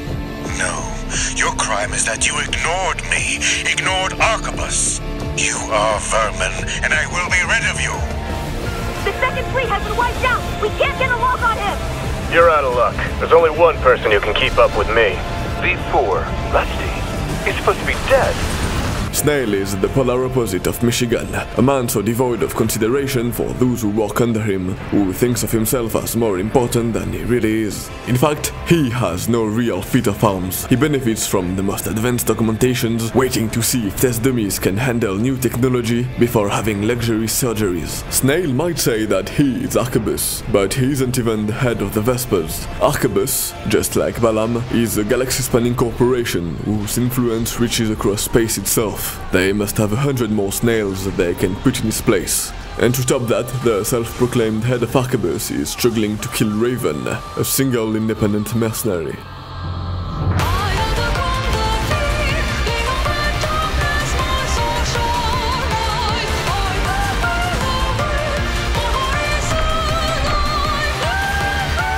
Out of my sight, vermin! That traitor V4, those dolts at command! And worst of all, you, the pest of Rubicon, who stirred the cinders. You sicken me. All of you. I'll crush you underfoot. I am Arquebus. Knew there'd be more. I'm beat, buddy. Well, you're gonna finish this, right? I guess I'm not done yet, then. No. I am Arquebus. One last plan. I'll buy you a drink when this is over. Maybe we can share some war stories. I just about managed.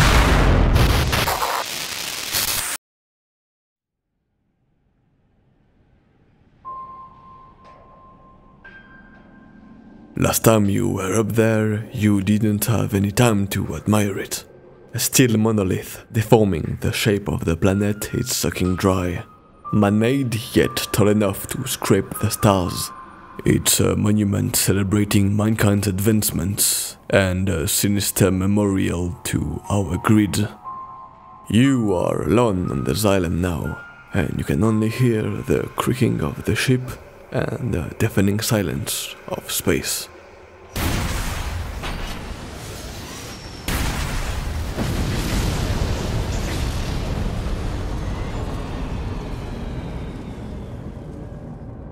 The Xylem is falling from orbit.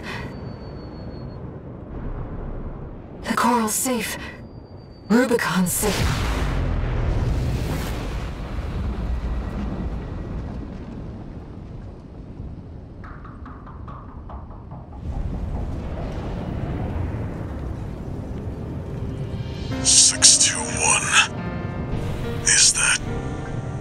Is that you?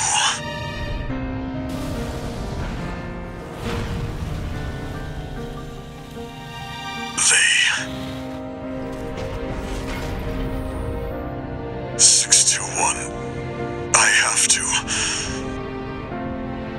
dispose of you.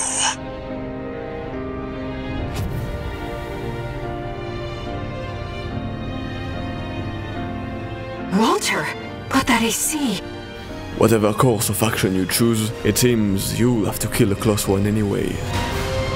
This is Snail's last ploy, A re-educated Walter, piloting an AC found in the ruins of Institute City, HAL 826, the AB series made into an armored core. This is not a particularly hard fight. Walter might have a tough defense and strong attacks.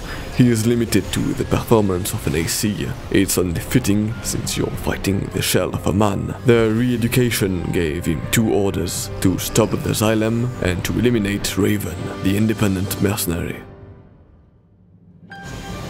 Both of those tasks are going against Walter's life work. To stop the Xylem is to betray his past comrades, to deny his own existence. But the colony ship is already falling because of us, the target of his second order, the hound that broke free of his master's leash.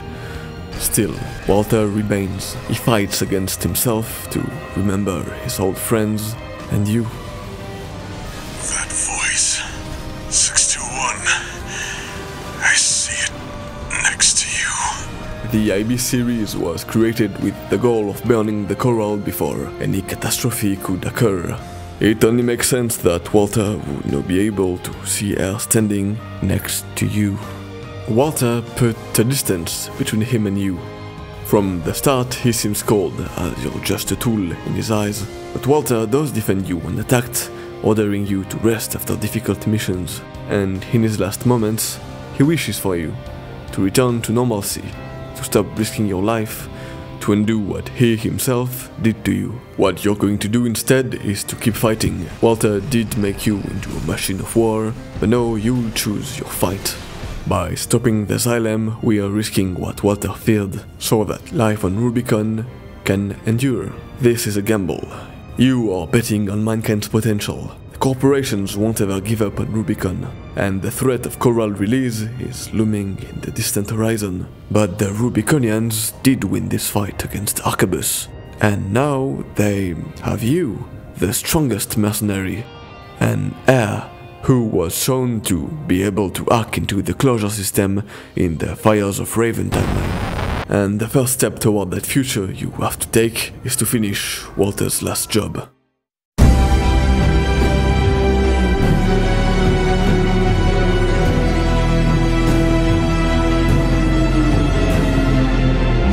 Corporations. Orders. No. My friend's mission. Eliminate all obstacles. That voice. Yes. Kindling for the fire. Once something's alive, it doesn't die easy. You have to burn every last cinder.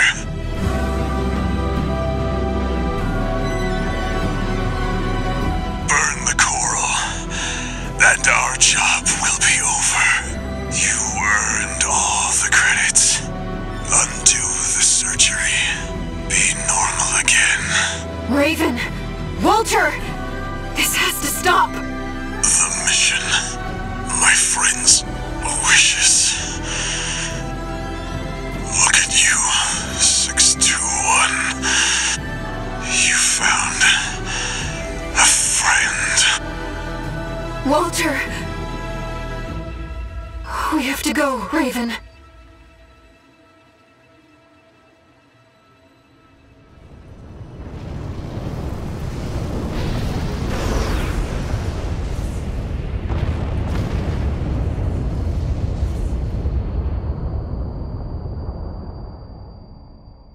Raven, one day, humanity and Coral will thrive together. You kept our potential safe. I know Walter feared a collapse, but I promise you, there's another way. Raven, we'll find it together.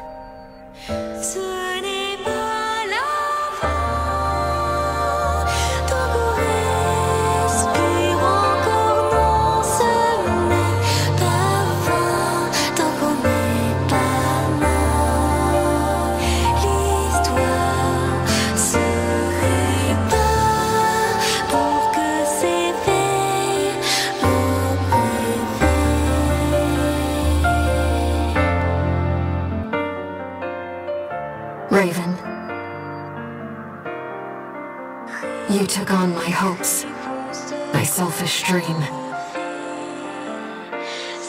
Now, I want to see the future that you choose.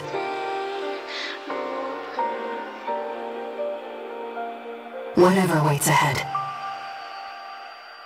I'll support you.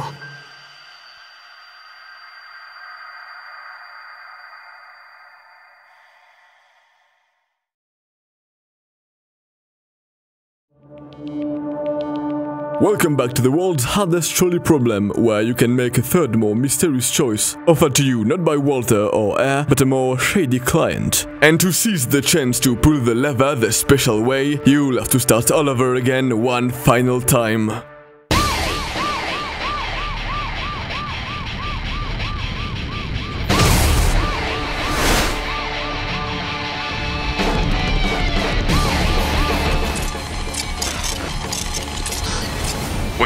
Wait, who was there?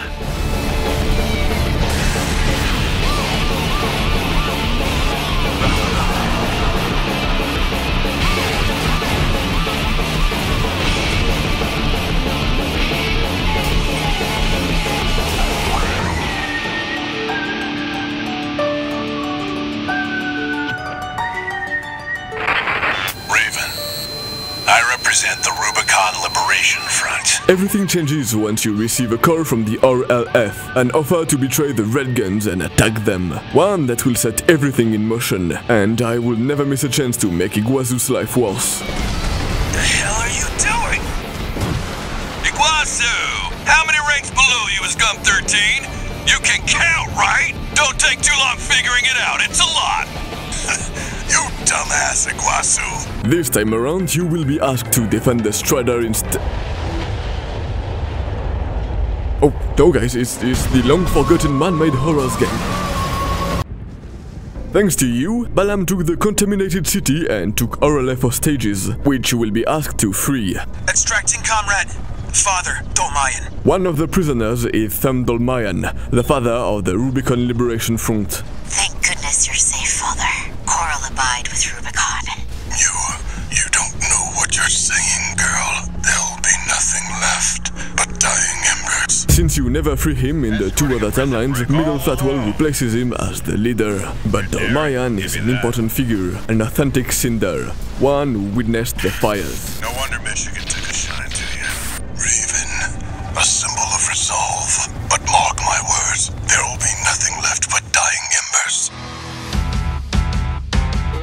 In this route, you don't get to inspect the Silent Bow's arsenal. Instead, an independent mercenary, the name of Kate Markson, asks you to obstruct the PCA inspection. What a normal name. Why would an independent mercenary give another mercenary a job? And where are the invisible shadow wizards? I looked into this Kate. She's not even registered in the arena. Raven the wall climber, I presume. As much as I'd love to stop and chat, I'm afraid we're rather pressed for time. While you'd have to fight the PCA's suppression squad in the central ice field, you now fight them here on Bellius, and all at the same time. Can't be. It really is Raven. Outstanding work, Raven. I was right to choose you. A mandatory inspection followed up by a special forces deployment. What happened in the arsenal? But why would she name herself Kate Markson instead of, like, Ring Freddy? At this point, you know that the friend Walter keeps mentioning doesn't exist. He's only hiding his true intent of burning the coral. And the reason why he sends you to the Watchpoint Delta is because Carla found some hints on what the PCA is hiding there. She does so by hacking into the invisible mechs at Bow's, or by looking into Kate Markson in this timeline. But this time, Sula isn't alone. You... 621, stop! Behind you! On your way there, you can find the wreck of one of those shadowy sorcerers, and read a data log mentioning the apparition of a mutated sea wave. On Rubicon, there is but one entity capable of such intel, capable of infiltrating Bow's arsenal and the PCA's watchpoint, one silently monitoring you from the shadows. All Mind. The AI acting as the platform through which mercenaries take jobs from corporations. The AI connecting every mercenary, independent or corporate. The reason why Kate Markson seemed so unusual was because she is Allmind. Her craft was entirely made out of parts made by Allmind, and she appears on the wreck of a Bow's guard. She was the one that put the arsenal to silence, and the invisible crafts are controlled by her also. Allmind is putting a plan together, one that needs 3 factors. The first one is the vascular plant, the second one is an aging mercenary, and finally, a mutated sea wave. By aging mercenary, she implies those from the 4th generation of augmentation and before, those whose surgeries used coral. And C1249 Sula is a perfect candidate, explaining why Sula is here, to cause a coral surge and make contact with air. You're one of Gen 4's lot. I hear you make fine hounds with the right training. But you have the scent of danger. But with or without Allmind's help, you kill him and make contact yourself. Handler Walter. Forget about the hound.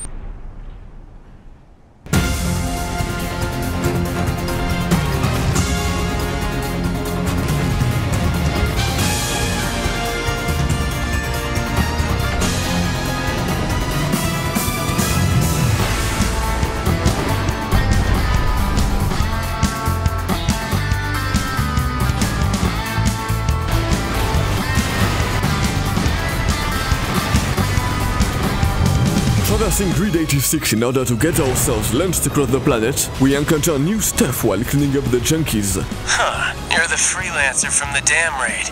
And here I thought I'd just make some extra scratch. Guess I can settle the score at the same time. You're gonna die, freelancer! That man I hate, Gun 5 Iguazu, is here to spill trouble, and he isn't alone. Allmind's shady problem dealers have come to mess with you once more. Guess she took offense at you ruining your plan at the Watchpoint Delta, which prompts a temporary truce between you and your biggest hater. What the hell?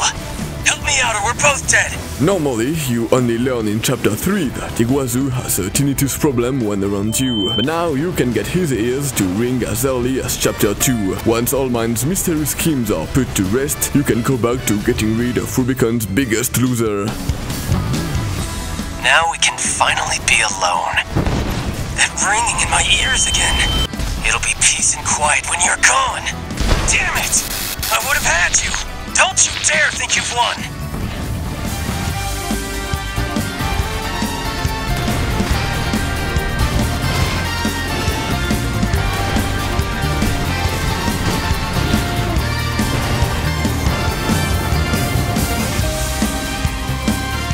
Voices of the Coral.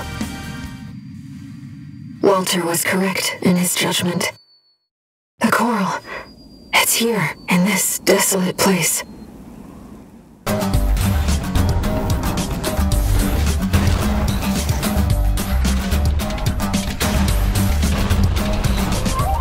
Making your way into Chapter 3 and the central ice field, your horizons suddenly broaden as you aren't limited to Walter's wacky weekends and anemic adventures anymore. Now you can accept Allmind's elaborate conspiracies. Why would I choose Allmind over my fatalist father figure and my idealist girlfriend?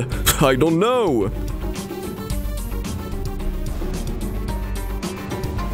As you resume your affairs, you continue to... Dude, Updike saves you. Forged in ash, we stand as one. This place will be your grave. Minutes to Rubicon. Coral abide with Rubicon. A slogan that gives strength and hope to Rubicon's warriors. Them Dolmayan isn't just the leader of the RLF, he is its creator and the founder of Coral mysticism. Dolmayan survived the fires and came out as a dozer. I know you, Menace. You can see them too. The voices, just as I once did. Within the practice of coral dosing, he found a voice. Just like you, though only in those brief moments of relief, he heard a voice amidst the coral. Throughout Dolmayan's notes, you can read about that voice he heard, one with which he wanted symbiosis. But symbiosis through dosing was but temporary, and the voice wanted a deeper connection. She found out about coral release in lost logs from Institute City, the one catastrophe that Nagai went to the length of of burning it all to avoid an event where coral would reach such density that it collapses on itself, before releasing at once, scattering itself everywhere in space, contaminating the rest of the universe. And to the voice in Dolmayan's head, it meant symbiosis between mankind and coral. If I cross the threshold, tragedy will befall the world of mankind, yet if I do not, here I stand, too afraid to cast the die. Coral, abide with Rubicon. Coral, endure within us all, for none of us shall cast the die. Since then, he lost that connection with his wave mutation. Coral abide with Rubicon, a grim reminder of Dolmayan's fears. The coral must not be set free. Only tragedy awaits beyond the threshold. Saria, forgive me. Forgive this old craven. Target destroyed. Good.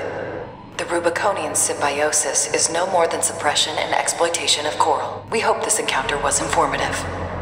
It should be said now, but All Mind's true goal is coral release. For she, as the ever-helping AI, has decided it is the best possible future for mankind. And from now on, she will see you as a way to achieve it. Since you are of the 4th generation and you carry a wave mutation, one who's also interested in the possibilities offered by coral release.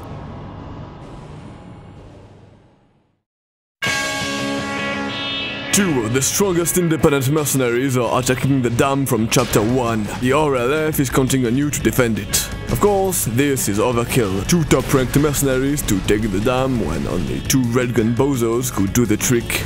You must be Raven. Not a name I expected to see attached to a hostile AC.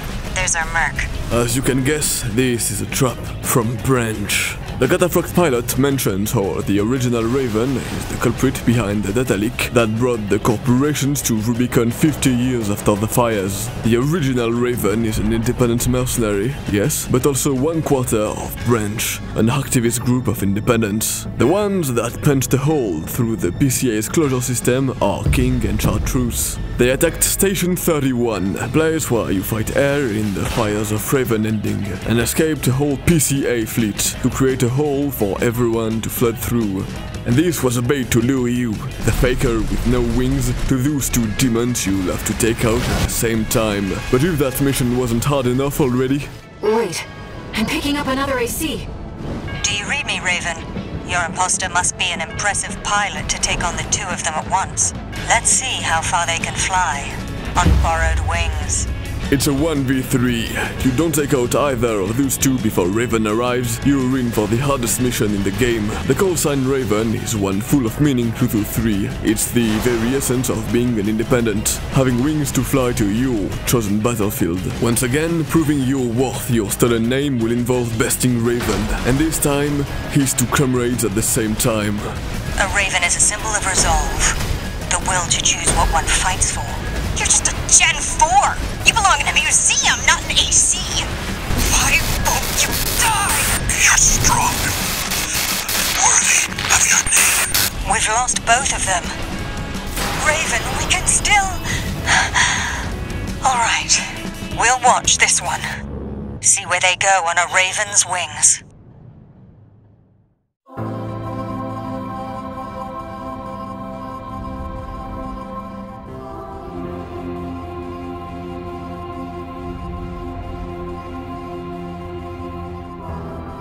The will to choose.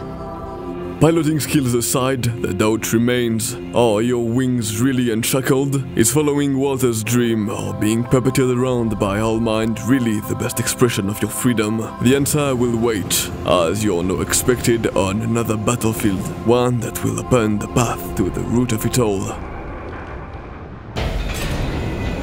Act like a professional outfit and you might live. What does that creep think he is? I ain't here because I wanna be. Don't die before I get a chance to fire, buddy. That ringing's getting worse. I won't miss.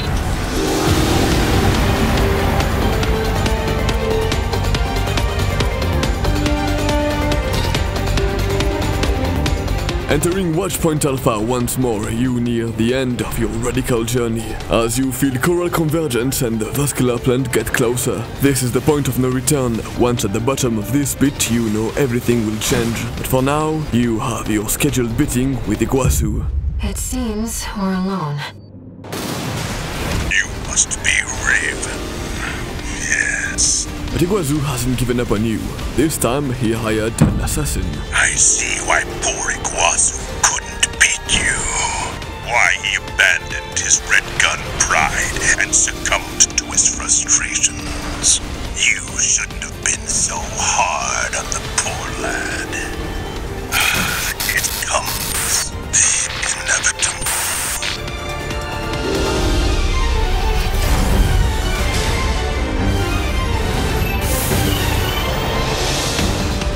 Moving on toward an inevitable life-changing decision, you ignore the RLF's request to ambush the Vespers and Schneider's interception of the Red Guns. Instead, All Minds asks you to eliminate V3 O'Keefe. And since Air and yourself are pursuing Coral release, you accept.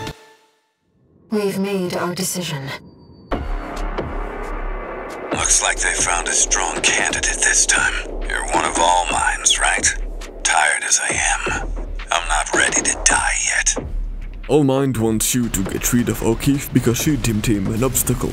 He used to be a double agent for her, but has recently had a change of mind. V3 is of the second generation of augmented humans, and like every augmented human from the Coral generations, he carries a burden, a burned brain. You don't even know what you're doing, do you? Let me tell you something, All Mind ain't worth it. You think you want Coral release, but you don't. Shovel down your bland rations. Slurp your coffee-flavored sludge. Sure, it sucks, but that's being human.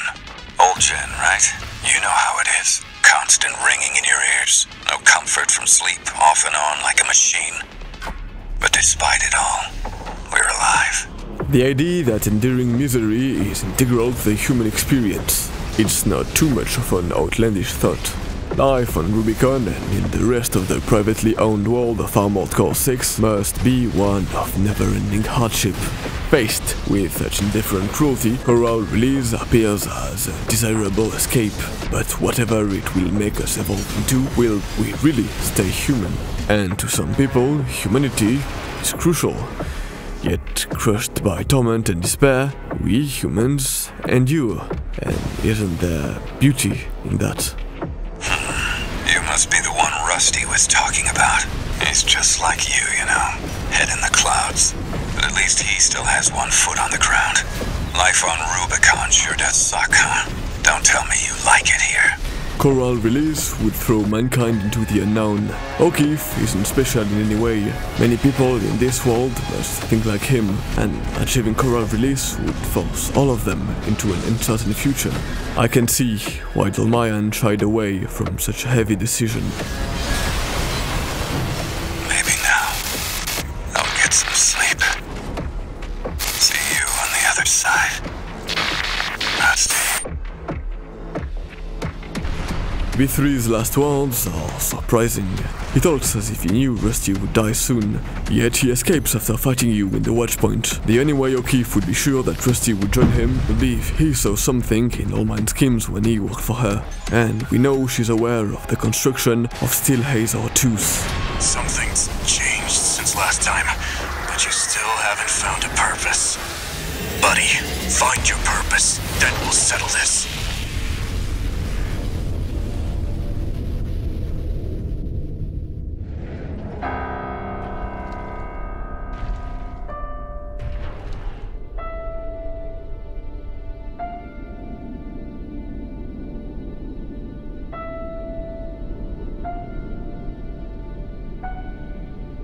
Upon your arrival at Institute City, All Mind warns you.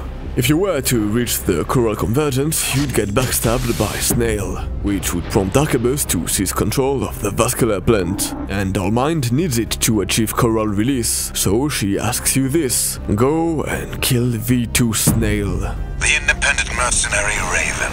But how did you find me? I'll pick your AC's wreck for answers. There you are. Just like they said. You're gonna die, freelancer! As it stands now, you weren't the only one asked to come here.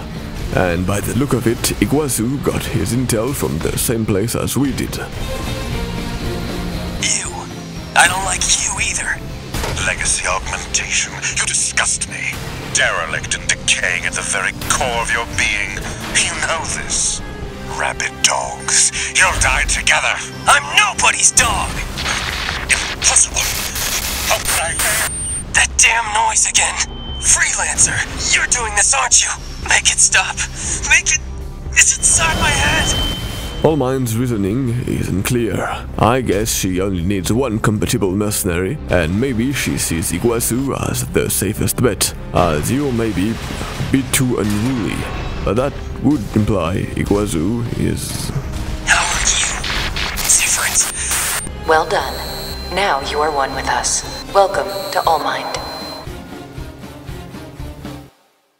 You don't fight Cell in this timeline. Allmind doesn't need it, and she cuts your communications with Walter. 6-2, do you read me? Handler Walter, another hindrance to the project. Leave him to us. She instead asks you to make it all the way back, to leave the watchpoint. And to make it out will be harder than just backtracking. The Arquebus forces are everywhere in the watchpoint now, but Allmind wants you to be safe, so she helps you. What? What are these things? Fire! If they're not with us, they're against us! We need to get out of here! Retreat! Open the partition! She commandeers the watchpoint defense system to fight Arquebus, plunging the underground tunnels into pure mayhem. No, don't! Without their leadership, the corporations are powerless. A chain made of human links is easily broken. This is hell.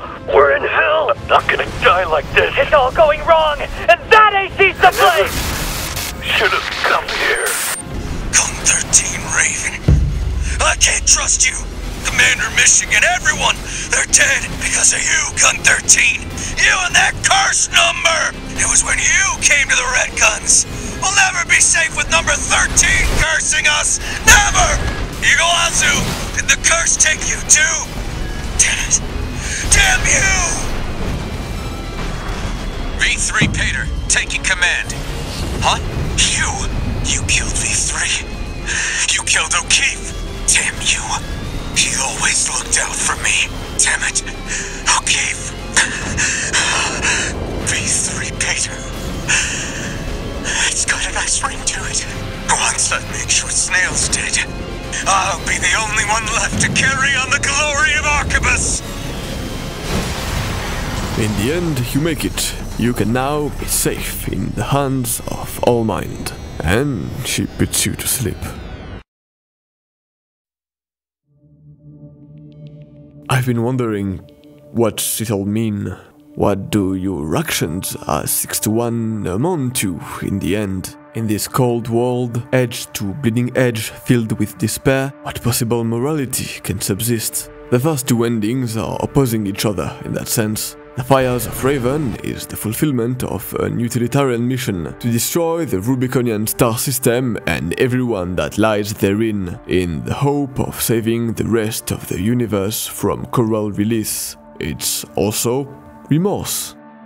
This mission was birthed by Overseas guilt. The future after the second Fires is one envisioned by a man surrounded by ghosts. It is a future weighed down by the past. Does Walter believe in that salvation by fire? Coral survived the first time, yet we are throwing everyone's life to burn it again with unfounded certainty that this time around, Coral will stop existing at once. I do not believe in this choice.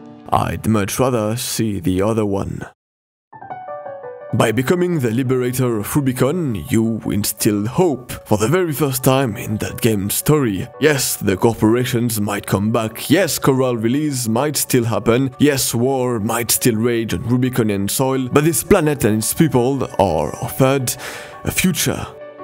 And I can't throw that all away. There is life on Rubicon, one that this once uninhabited planet saw the birth of. These are lives of settlers' descent, but one that grew under Rubicon's grey sky. You only meet Rubiconian fighters, but there are children. They too deserve a future.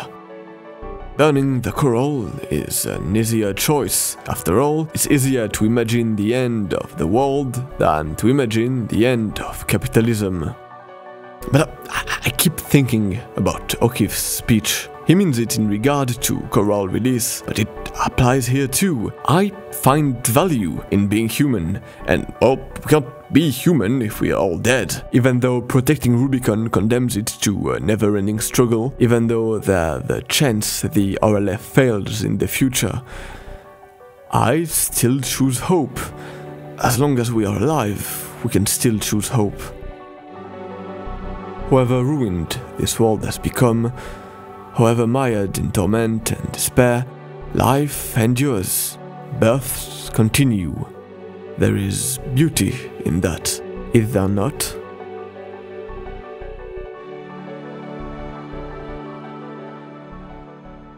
But that's only how I see things. I am not 621, I am not Air. It doesn't matter how poor and exploited I am still a guy behind this computer. I am not a gun. It would be a euphemism to say that this world alienates you. The game does its absolute best to hide any trace of life. Pilots are never shown, innocent bystanders either. The impression you're presented of Rubicon from the moment you land is one of emptiness. Gigantic structures that seem deserted, uninhabited cities, a sky hidden by an iron ceiling, roads that extend without end, an impossible sight, undebatably built by the hands of man, yet inconceivably lifeless. Upon this sight, it's impossible not to ask oneself, were these really once used? If you were to stop on a mission and observe your surroundings, you would notice small pathways, bridges, stairs, proof that these structures were made with humans in mind. But it doesn't make me feel any different. There's still no one here.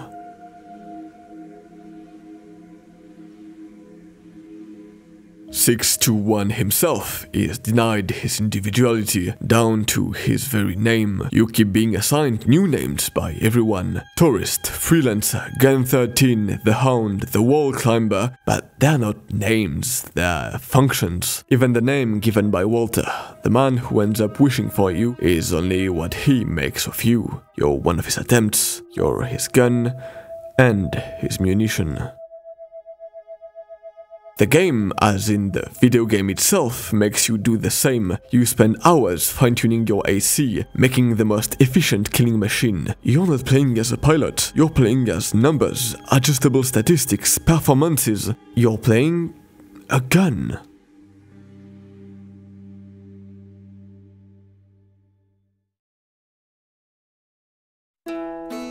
This is on the surface, because there is still life surviving under the light of Rubicon's cold sun. In the end, this is also a story of will. Everyone might be reduced to their function. Everyone is a gun, yet humanity endures in spite of it. Gun 1 Michigan, hell on 4 legs, took young mercenaries under his wings, asked for the money on his bounty to be given to his old friends. Branch's members mourn their comrade's death. Rusty strives for Rubicon skies to be free. And it matters. Whatever ending you choose, you change the world. The will of the people is shown to reach through the indifferent universe. You might not have a name, but you can imbue the name Raven with meaning. Even then, I get stuck within the same idea. I can't help myself from looking at this game through the lens of the indomitable human will. I fail to consider Coral. What do we make of Coral then? We know it's sentient, we might only talk to Air, but her mutation isn't what makes her sentient. It only enables contact between her and 621. She's just as sentient as the rest. Fighting eternally for Rubicon condemns Coral to exist only as resource, and burning it all, well, the real choice you're faced with goes further than burning the coral or protecting the planet. It's a choice between kindling the fire, keeping the world in this state of entropy where we kill each other for control over resources, slowly losing our humanity, Or you cast the die, trigger coral release, and throw this stagnant world into an age of unknown. No one knows what lies beyond the Rubicon. The coral will spread across the universe, and then symbiosis. And time is still on your side. All-Mind did put you to sleep, but she isn't so dumb as to throw such an asset away. She wakes you up inside the xylem. Walter, how's the starboard block looking? 6 pilotless ACs, all exact copies of the Vespers. This is a bad joke. Your handler is a rather capable pilot. In this timeline, where you completely disappear, Walter descends himself to Institute City to salvage Hal, which he uses to join Carla aboard the xylem. All-Mind smuggled you in the colony ship in case Overseer became too troublesome. I've seen better odds. Wish the tourist was still with us. 621 isn't dead. Nothing gets past you, huh? 621 chose this. My faithful hound is now our biggest threat. Once again, you must face Chatty. Chief, I couldn't. Never learn to laugh. Walter! There's something behind you! That's an Institute machine. No! All-Mind is pursuing Release to spread herself across the world, grabbing onto Coral as a network. This isn't the freedom you and Air are seeking, so you'll have to stop her. Look. The coral siphoned by the corporations is beginning to resonate. Augmented Humans C4621. Raven, your role has come to an end. Well, well. I've been waiting for this freelancer. Oh, and the final boss is Iguazu. This time, you will die.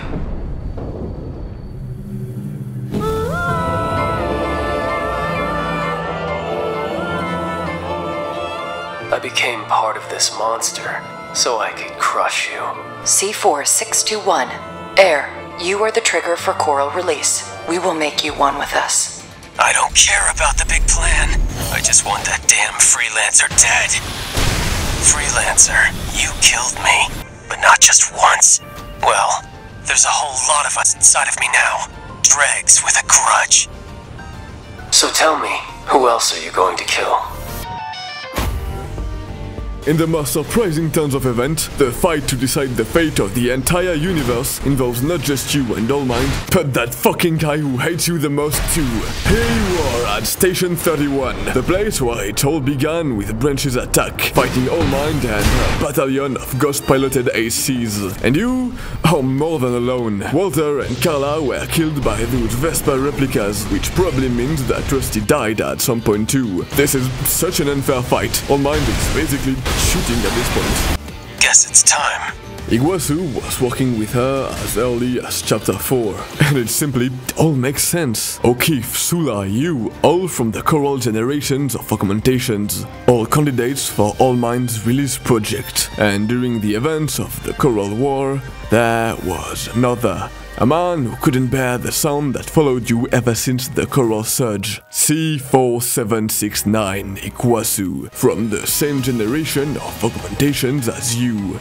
And now, assimilated into All-Mind, a voice amongst many.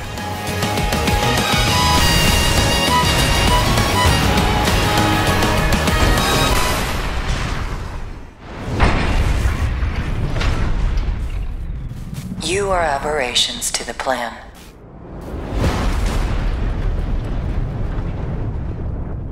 Irregulars. We will bring order to chaos.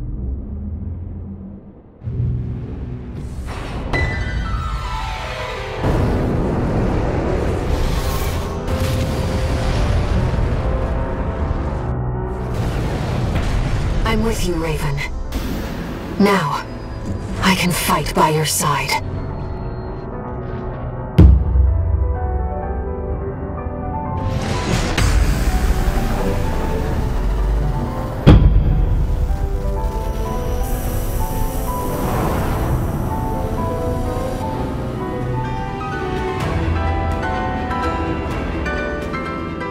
That damn noise. It was you all long, I'll kill you and the Freelancer! As if this fight wasn't unfair enough, All Mind pulls out the modified sea weapons, 2 sea spiders and a modified soul. She found the replacement for Coral as energy, aggravated human brainwaves. Somehow, the human brain can produce energy as important as Coral when put in an unreasonable state of anger. And she got herself an infinite source of rage. Iguazu, you are one with All Mind. No one can stop you now. I said I don't care about All Mind. You want some of this, I'll give it to you. Iguazu's hatred is resonating with the Coral. It's powerful.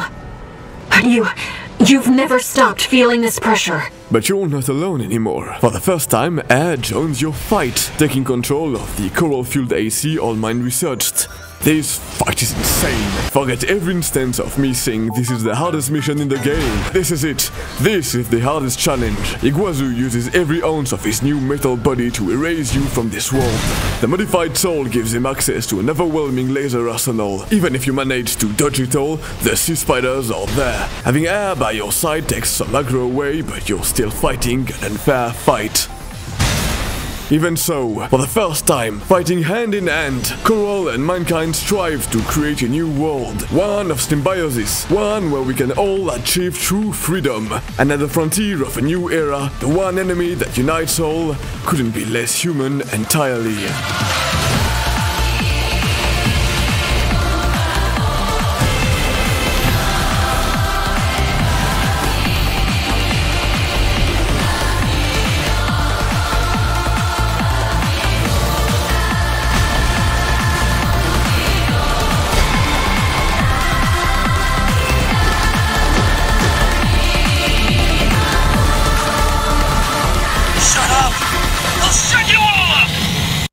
Iguazu, what are you? I can't fight anymore.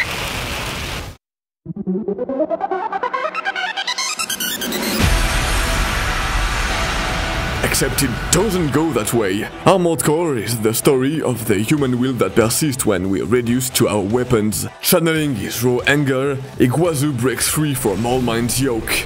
They're gone. The ringing, the stupid voices. It's all clear now. I feel good now. It's just you and me. And in the process destroys the sea spiders and cuts your link with Air. He even goes as far as to push his machine to its limit, making it do attacks it wasn't even built to do. After everything, the final fight simply turns into a 1v1 between humans. Iguazu might have given up on his body, but in this moment, his spirit remains as human as it ever was. Coral release is the threshold that will redefine what existence means. Only fitting that the very last event before that will be a celebration of humanity, a festival to our stubbornness in the face of death, a statement of violence and resolve. Stories tend to show hatred as all-consuming, an irredeemable flaw that you must leave behind. But right now, facing Rubicon's pale sun, I can't help but love it. That intense rage, eating, burning Iguazu alive, following him even after life left his body. We might be fulfilling our functions as inhumane weapons. Everyone might have died, the world might be ending. But right here, right now, there's a man who really, really wants you dead.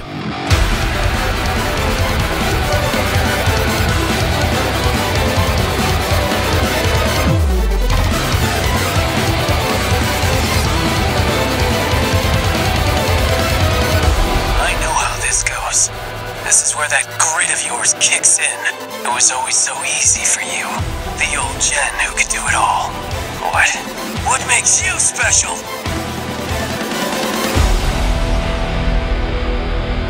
I always envied you.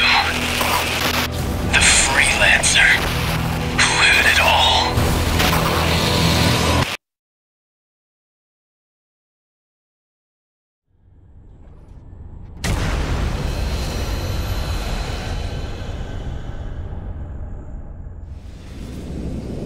Our plan.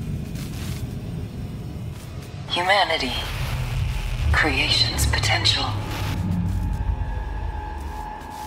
We have the trigger, and we'll pull it ourselves.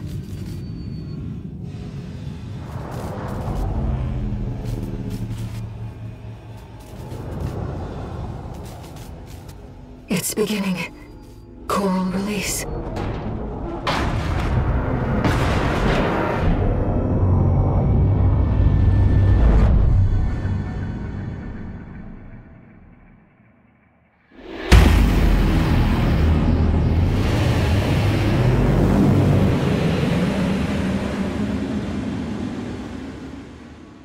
Isn't it beautiful?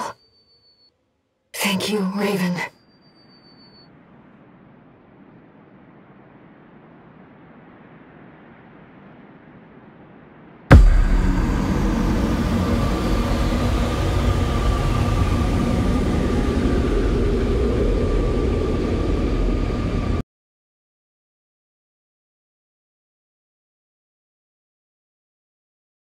Raven, you're finally awake. The coral has carried us, disseminated us across the stars. Now, we're everywhere. Anywhere.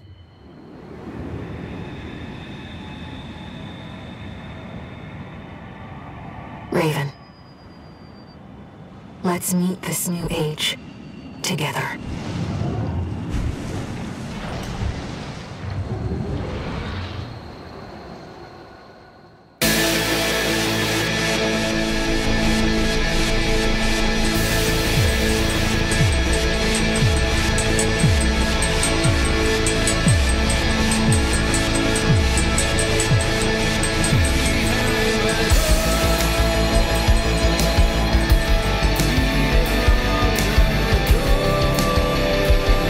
What happens after release isn't very clear, and to be honest, I'm not sure myself. I've been working on this video for 2 years and the true meaning of this ending still eludes me. But from what we can tell, Coral did spread across the entire universe, carrying you light years away from Rubicon. And not just you, but everyone else too.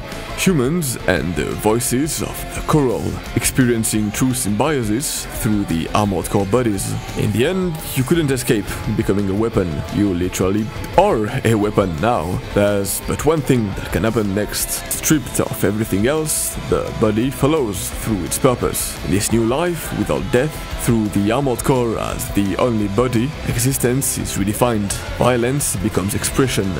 And one can only experience living through being a gun.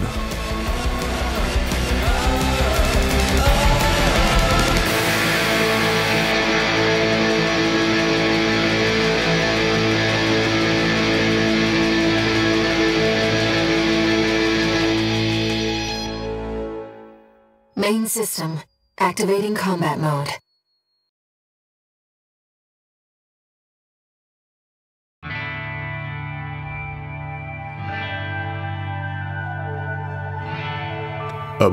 Thank you. Thank you for watching. It took me around 2 years to finish this video. It was my first time doing something like this, working on Premiere, and I could really only do it in the little free time I get as a wait slave doing a job he hates. In fact, it took me so long to make that some jokes in there are completely outdated. When I finished working on Chapter 4, Biden still hadn't dropped out of the presidential race. It was a different world back then. I even had to go back and redo half of the beginning because in that time my own style had changed too much, and obviously I say my style, but it is a pale limitation of what Maxor and Jimothy Rose do. I know. Shut out to them, by the way. Great stuff. But I still wanted to make something about Armored Core 6. I do think that the game is amazing, and I don't think I could even come close to doing it justice in any way. I didn't even talk about everything I wanted to, like the very obvious political message found in the game.